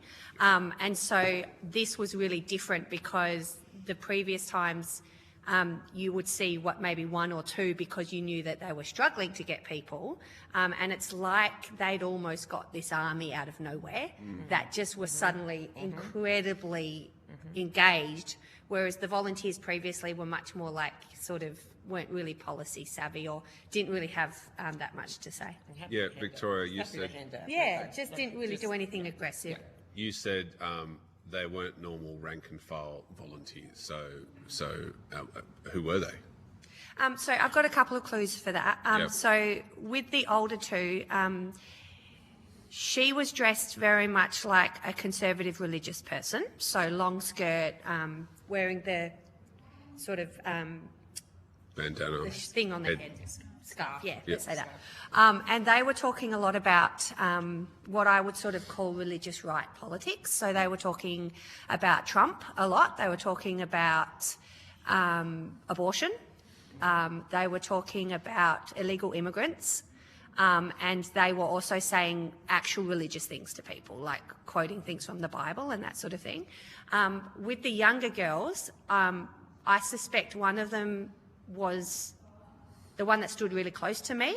The reason I suspect this is because I actually know this, because when I put photos of her in the volunteer chat to report what was going on, being Adelaide, someone knew her. And so someone had gone to school with her, and she was a well-known Pentecostal church member for most of her life. So not brethren, but yeah. I think it was Helen. You mentioned that people had come from Queensland because Queensland was in the bag, I think is what the words that you used. Yeah. Did you have any discussions with anyone that had flown in as to like why they were sent to Boothby or the places you're at? Like, were they flown down? Was it? Yeah. So the volunteers who spoke to me, so not the members of public who spoke to me, having been in the line, these young guys were bragging. They were going along. They were making comments. People were telling. It got quite interactive. There were members of the public telling, just shut up, just stop it, because it was... anyway, these guys were bragging that they were professional agitators that had been flown down that morning, and it was funny because they actually, when they arrived initially, they just had singlets and shorts and thongs on, and then when they chose to put on Liberal t-shirts, they chose to put on small women's tops, so it's still sort of it was so bad. But they were actually saying that they had been flown down, like this was a really big deal for them. This was what they did, and the reason that they could come down here was because this was deemed a vulnerable seat that needed to be fought for, and so they had come down, and I know that there were other volunteers that had come from Victoria and New South Wales, again through just people talking to them, and their apparent just not from Adelaide, not knowing anything. So people say, so where are you from? And they go, oh, we drove over from Victoria, or we drove over from New South Wales to give them a hand because this is a fight. This seat is in the fight, and it's one that we really need to get over the line. And so that was that was said to multiple people. So they felt that their seat was safe, so they could afford to... so there was some sort of coordination? It was like an army. It was call to arms. Yeah. That's what it felt like. Instructed to come down, do you think? Yes. Yeah. Oh, yes. Yes, they were. The Liberal Party paid for them. Paid. They were they paid for us to come down. This is what they were saying. They paid for us to come down? Yeah. We flew in this morning. They paid for us to come down. We're professional agitators. Okay. Just some broad questions about, I guess, the role of the AEC. You mentioned a number of times that complaints were made about the truck and behaviour, that the AEC didn't play a role outside of the 6 metres. I think the AEC themselves are a bit hesitant in getting involved with some of this stuff. We've had some evidence. What remedy do you see to codifying some of this behavioural stuff? Because I think, I don't want to speak on behalf of everyone at the table here. I think what I'm certainly getting from voters that I've engaged with and from submissions and involvement here is that they want government to act so that what happened in 2025 doesn't happen again, right? So our role is to explore that and what that would look like and how we would, apply a remedy to the problem of, organised agitation, aggressiveness, intimidation, as you've outlined it, and has many others. Is it the role for the AEC to be more involved in behavioural aspects of volunteers and candidates? Is it that the 6 metres should be moved a bit further? I think someone mentioned 100 metres in their evidence. So yeah, just want to, is it appropriate for the AEC to conduct the election and police the behaviour, I guess is my question.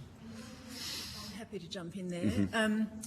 I think a really simple solution to it is actually to reduce the number of people per candidate that you can have on the site, regardless of proximity to that line.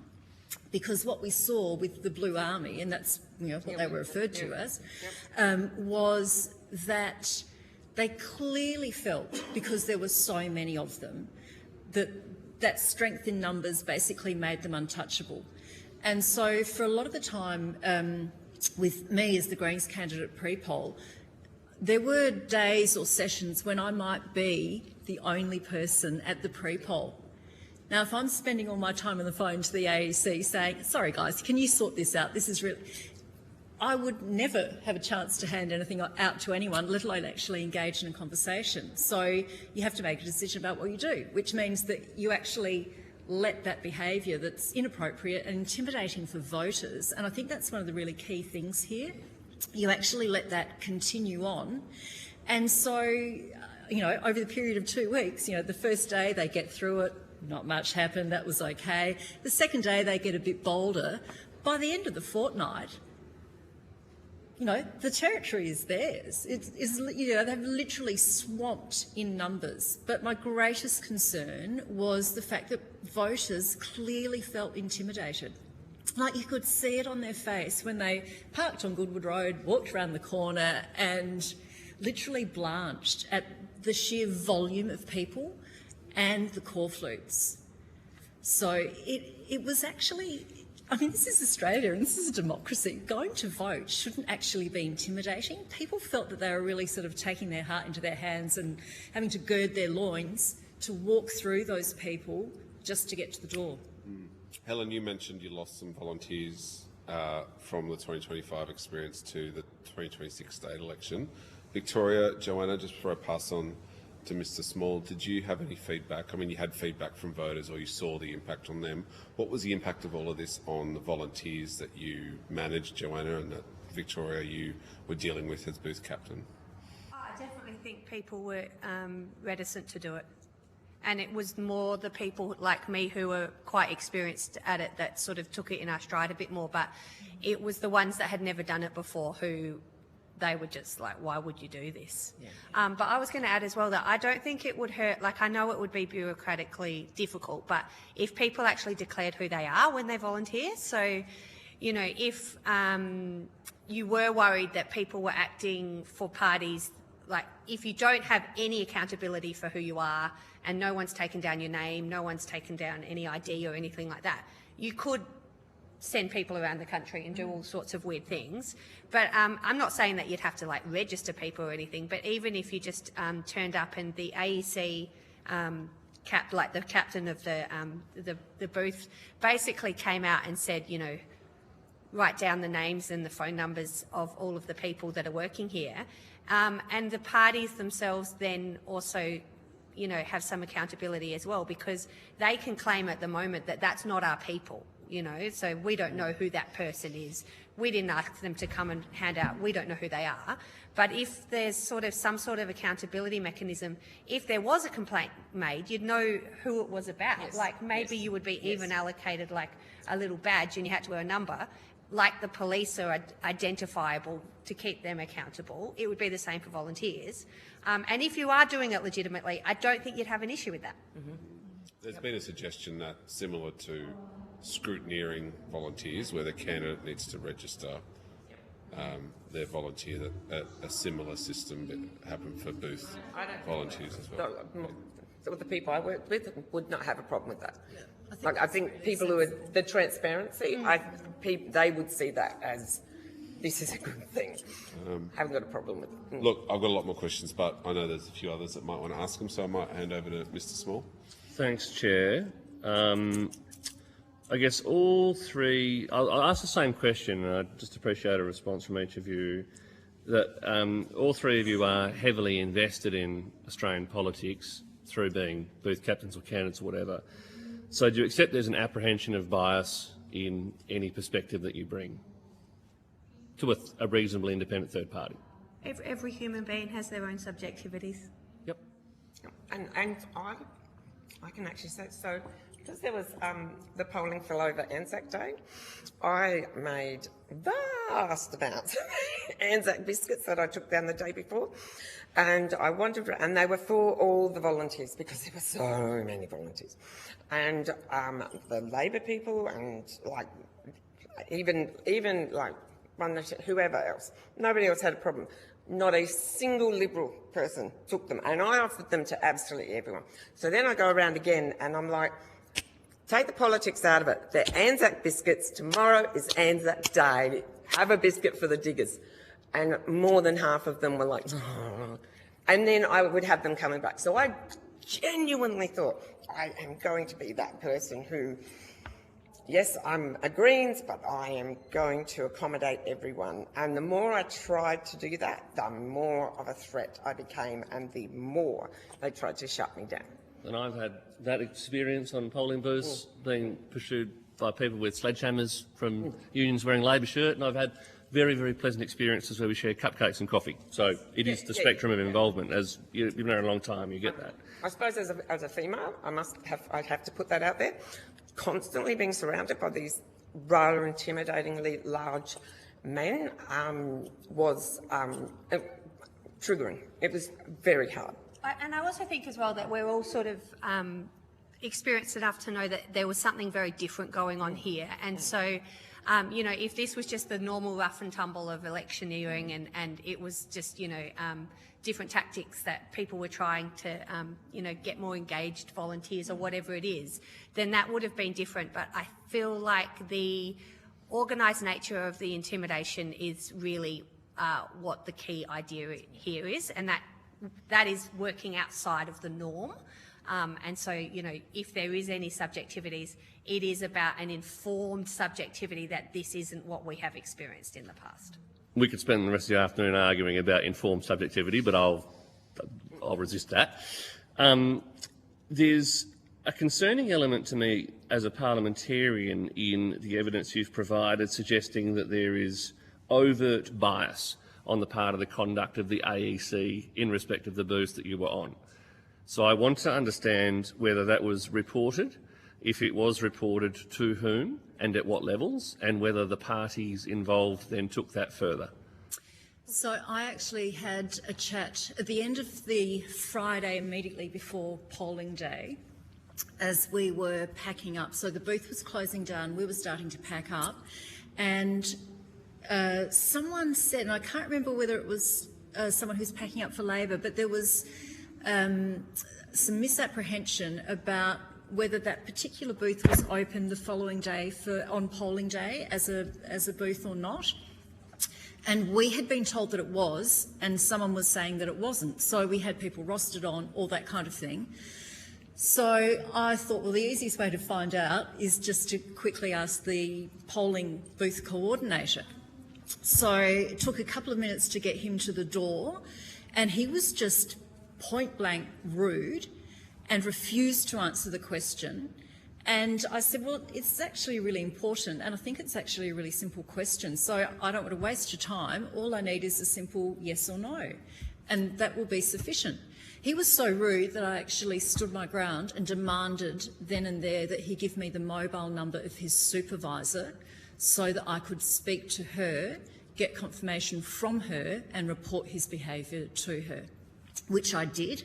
I had quite a lengthy chat with her, probably about 10 or 15 minutes, and outlined the sorts of behaviours that I had been seeing over the fortnight of pre-poll.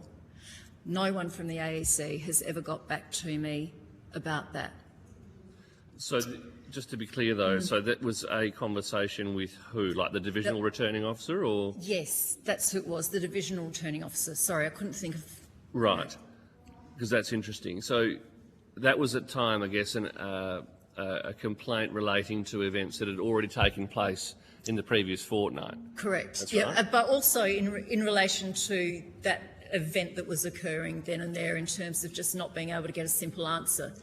But this AEC polling booth supervisor was on very, very friendly terms with the Liberal Party. So I remember when I was packing up one evening, there was a conversation between him and Nicole Flynn.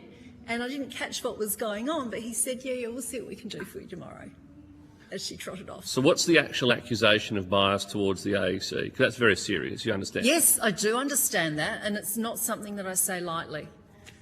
So I feel that that particular officer was biased towards the Liberal Party and lets things slide with them that he chose to actively enforce, even though they actually weren't problems with Labor and the Greens and other candidates. So when we were told that we needed to move our core flutes, we weren't asked nicely, we were told aggressively. He was quite angry and rude about it, and they actually weren't in the way. They were in line with where the Liberal Party corflute was, and that was allowed to remain there. So why wasn't that complaint raised at a more senior level at the time of those incidents? Because you understand, when pre-poll's over, it's over. Yeah, I understand. Look, I'm one person with limited resources, limited volunteer support at the booth on the day, and I just had to make a judgment call about what do I do here. I have to spend the next 2 weeks working, or approximately, with this person as the booth supervisor. So I want to do my utmost to actually have a good working relationship with that person. And that's something that I tried to do, but it was very, very difficult. Mm-hmm. And so, just so I don't misunderstand, did either of the other witnesses contend bias on the part of the AEC? No, I wouldn't say it was bias. I would say it was more passivity in terms of not really wanting to get involved. What, sorry? Passivity. Oh, so right, yeah. just not wanting to take control and not wanting to take action when it was needed. But, I mean, these people, you're talking about subjectivity, they have their own subjectivity. I mean, they may be Liberal voters, they may be Labor voters, but their job is to have a neutral role. And so, you know, obviously we come with our political stripes, and you're saying that we see the world through our lens. They need to be able to drop their subjectivities and treat everyone the same. And I don't think that they were quick enough at our booth of getting the Liberal people to take the posters down, but not because they were taking political action, but because they just didn't want to get involved in actually setting the rules as they were. And it shouldn't take the opposition party to actually say you need to do that. They should be in control. Mm. So, and is there a sort of democratic right to participate in the process as a booth volunteer for any Australian that wants to? Yeah, absolutely, but that should come with it some responsibility. Not rejecting that, but I mean, this is the issue, right? It starts to run into, I think, constitutionally difficult grounds to impose limits on the numbers of volunteers per candidate, for instance. I think you probably either need to have no volunteers or the current status quo. But it becomes very difficult, I think, for you to argue that you can limit participation in our democracy that way. Could I jump in and just say a couple of things? I actually would contest that getting together an army of professional agitators, or whoever they describe themselves as being, from interstate is really good participation in the democratic process. I don't see anything really particularly democratic happening there. And just with regard to volunteers... Do you think the Greens and Labor parties, as well as Trumpet of Patriots or any political party for that matter, don't move people around the country?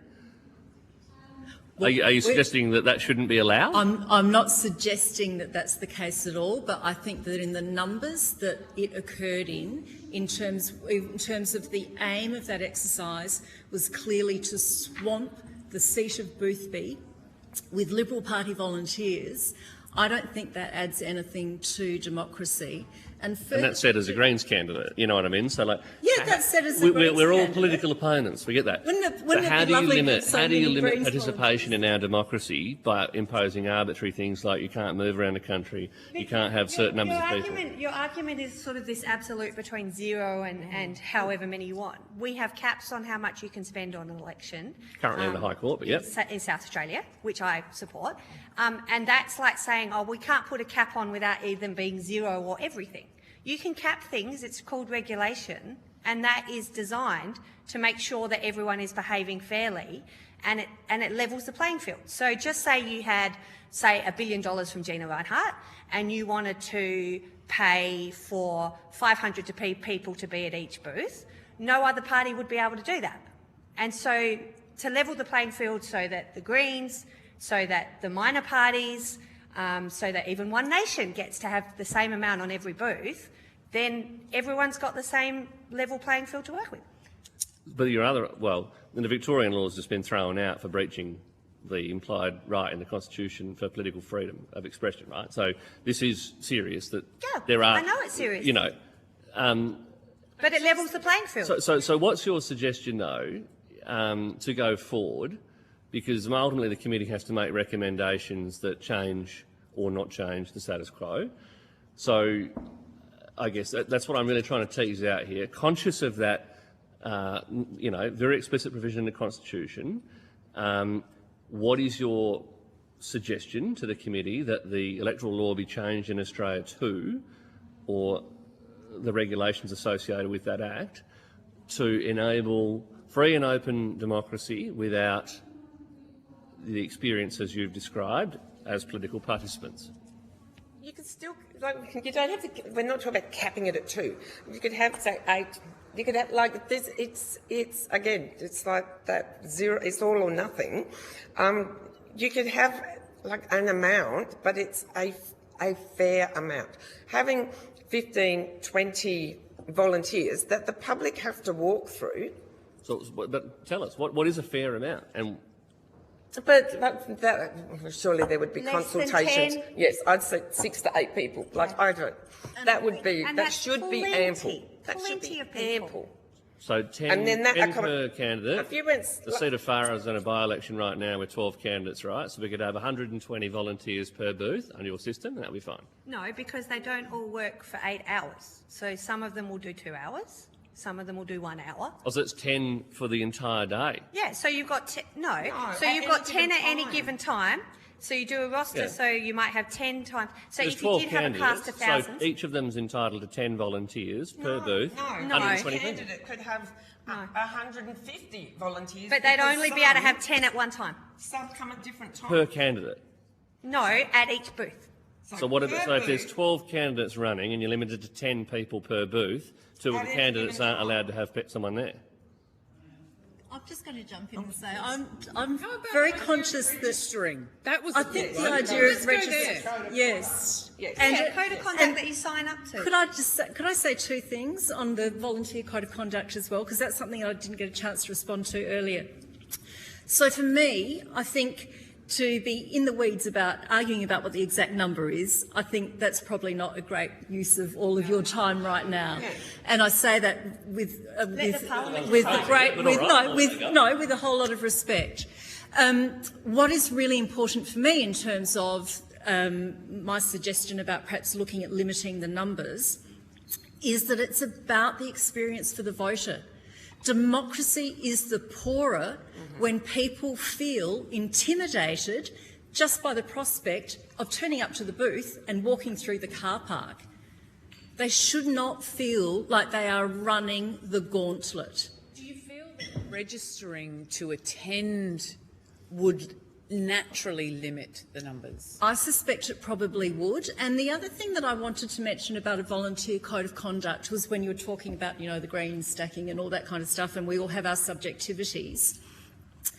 When we talked about what pre-poll and polling day as a team of area coordinators and so on across Boothby would look like, and what we anticipated may happen in terms of numbers and behaviours and all that kind of thing, I was really clear about one thing with everybody, and I stated it very clearly, but everyone was absolutely on board.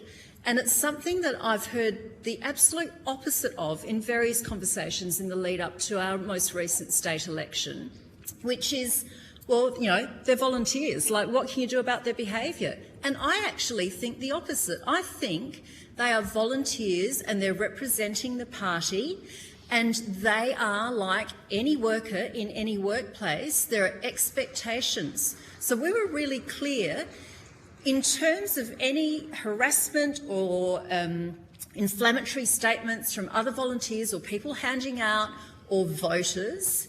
It's that classic, if they go low, we go high. We are not going to add fuel to the fire. Simply walk away from it if you need to. And I absolutely stand by that. But as a partisan lens, I actually don't think that having that many people is politically that savvy, because it did make people feel less positive towards the Liberal Party, because they felt that there was a sort of political and cultural environment around the election that really fit with that MAGA vibe of, you know, if we don't like it, we're just going to suppress it, and if you're not like us, then we're not going to sort of support you. And you know, there were big questions at the time about the health of democracy, because you can't really sort of look at what's going on in the US and not say, aren't we lucky to have an independent AEC that does manage our elections, so that there aren't just different rules in every state and different sort of nefarious things going on. So I do think that, you know, the public do value having elections that are well regulated, and whether you agree with the regulations or not, there are lots and lots of rules around our polling booths and that sort of thing, like not being able to go over the line and all of the things that we're all really used to. And I just see this as a natural extension of what we're already doing, just to make it so that the democratic process can happen in a way that generates a positive democratic vibe rather than a really sort of negative one. That goes down that Yeah, look, just a point of clarity. Like you guys, we hung out on booths in Booth B together.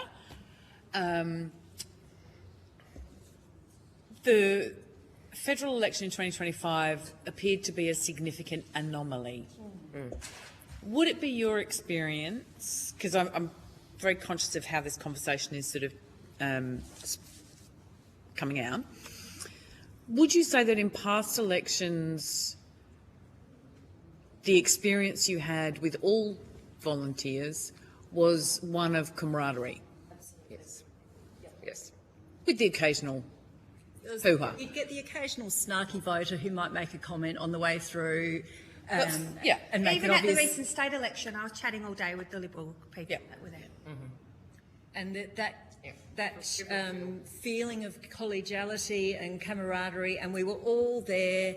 Yes, we had different visions about how we were getting to that goal, but at the end of the day, what we actually all wanted for the country is, you know, a better future for our children and grandchildren. You know, we're all, you know, different ways of getting there, but all essentially same aim. Same aim. Yeah. And the other thing, just back onto the AEC staffing, I know what I saw at a number of booths and in some of the subsequent conversations, the AEC people who work there, they're not trained security people, they're not trained police officers. They're people who come to do a technically sort of community and administrative job. And I know there's been some issues about, well, who should manage the behaviour. The AEC staff are not trained to manage poor behaviour in that environment. And I wonder if the commentary you've made about intimidation, whether you think that may well have been part of the issue for the AEC staff in challenging their willingness and ability to take any action. Yes, and I would refer back to the comment I made in my prepared notes at the start, where there was that attitude, because there were so many Blue Army T-shirt people, there was that attitude that, well, you know, what are you going to do, make me? And, you know, a lot of the time the AEC staffers are older. And they have work to do inside. They've got a job going on. So they don't come out very often to have a look at what was going on. I found as it progressed, that truck, every single day, every single morning, they'd come out and they'd go, guys, it's got to go. You know you're not allowed to park it there. And they'd be like, yep. And the AEC people would just be like, oh. But as that fortnight went on, and look, I had some quite, not sledgehammers, I'm also not quite as big as you, but very intimidating physical interactions, people leaning in and going, see, wait a sec, I'm confused about this policy. And you'd sort of think, oh, okay, we're going to have a chat, and then they'd go, you fucking green bitch. Like, it was intense. So I found that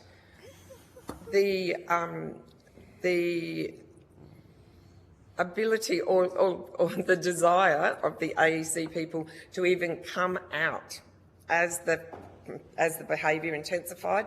It was just like you'd go and you'd say something and they'd just be like, oh, ring up and complain. They wouldn't even come out. Yeah, okay. Because it was overwhelming. Last question. If you could make one practical change before the next election to influence that polling day experience, what would it be? I think register with a code of conduct. Limit and register with a code of conduct. Okay, thank you. Thank you very much. Thank you, Chair. I'll happily pick up there. For as long as I can remember, been on polling booths which date back to when I was probably 6 or 7 with my father, I've never really observed a period of time where there's so much antisocial behaviour on polling booths. And what I am concerned about around the proposal of a register and a code of social conduct, etc., is that it doesn't necessarily mean that behaviour is going to stop. But I also don't think that it is the responsibility of the divisional returning officer inside of the electoral booth, because we need the electoral officer focused on delivering a free and fair outcome that's devoid of any sort of political interference. So, I mean, to go to Mr. Small's point earlier, everyone has a democratic right to express their political view and go and volunteer for any persuasion of political party that they choose fit, or run as an independent. But at what point do we say enough's enough around intimidatory behaviour and the onus landing on the individual that's perpetuating that behaviour, and where does it escalate then to a criminal matter, not an electoral matter? And I think that this is where there's a bit of a blurred line here, because for quite a period of time there has been a degradation in behaviour in polling booths, both on pre-poll and polling day, where the behaviour is sliding further and further into the gutter. And because of ingrained behaviour, we are conditioned to the environment in which we are operating in. We have a higher threshold for the type of behaviour that's now being perpetuated on polling booths. So outside of polling day or pre-poll, if that behaviour happened to you, Ms Schutz, would you be more inclined to make a call to the police around that type of behaviour than you are on a polling booth? Yes, I would. It was, yeah, definitely. If I was surrounded by a group of men in a normal daily activity, speaking about me and to me in the manner that happened daily, and it always intensified when Nicole Flint was on site, that shut her down behaviour, I would 100% be seeking to see what I could do legally to be able to stop that, address that. Absolutely. Because whilst I do think that a code of conduct may help some behavioural issues, I don't think it'll solve all behaviour issues, but we have to have, in my personal view, we have to have a clear separation between what the AEC does within the 6 metre zone and what happens outside of that, and we need to figure out a solution around who enforces that area, whether that's our law enforcement or something independent of both the AEC and our local police is probably something that's going to need another inquiry. But to my knowledge, and on that last Thursday, I had actually left for a period of time, but it was later in the day, and it was that thing where, well, if you're in line and the booth shut, you were still allowed to do your vote. So it went a good hour beyond. And there was one particular guy handing out how to vote cards, and the Liberal how to vote cards, and he was making these wild comments about people with children, about how if you vote, this woman said that, no thanks, I'm voting Greens, and he made a comment about, well, if they get in, they, point at her kids, would be in a bucket of slurry. And apparently, because I wasn't there, someone rang the police. And so members of the public were calling the police to come and and by the time the police got there, this man had left. But there's no accountability because nobody knew who he was. There was no name. Afterwards, the Liberal Party were like, he wasn't with us just because he's wearing a T-shirt. We can't control what people do. And so the whole thing was just like... Do you think that is there enough clarity around behavioural standards at polling booths? Is that what potentially is the problem? None. It comes down to individual candidates. The parties organise it, so there's no central way of communicating with these people. And I think the point that you made about a volunteer code of conduct, may not solve all the issues. Clearly, that's the case. I mean, there's no silver bullet for this. But what it would do is provide that level of accountability by having people registered. So if you had someone registered, those problems where that bloke just wanders off and no one has any idea who he is, that's actually nipped at the bud, and there can actually be some follow-up. So I think that idea of registration, if it can be done in such a way that it's not too burdensome, too much of a burden, sorry, I think that's actually... Because I was just going to say that does lead to the door potentially being open and I'm thinking from a political tactics point of view here, if I wanted to tie up my opponents, I would have somebody running around making nefarious accusations so that, for instance, in your position, Joanna, that you are tied up in administrative burden dealing with countless complaints about conduct issues and... They'd weaponise it. Yes.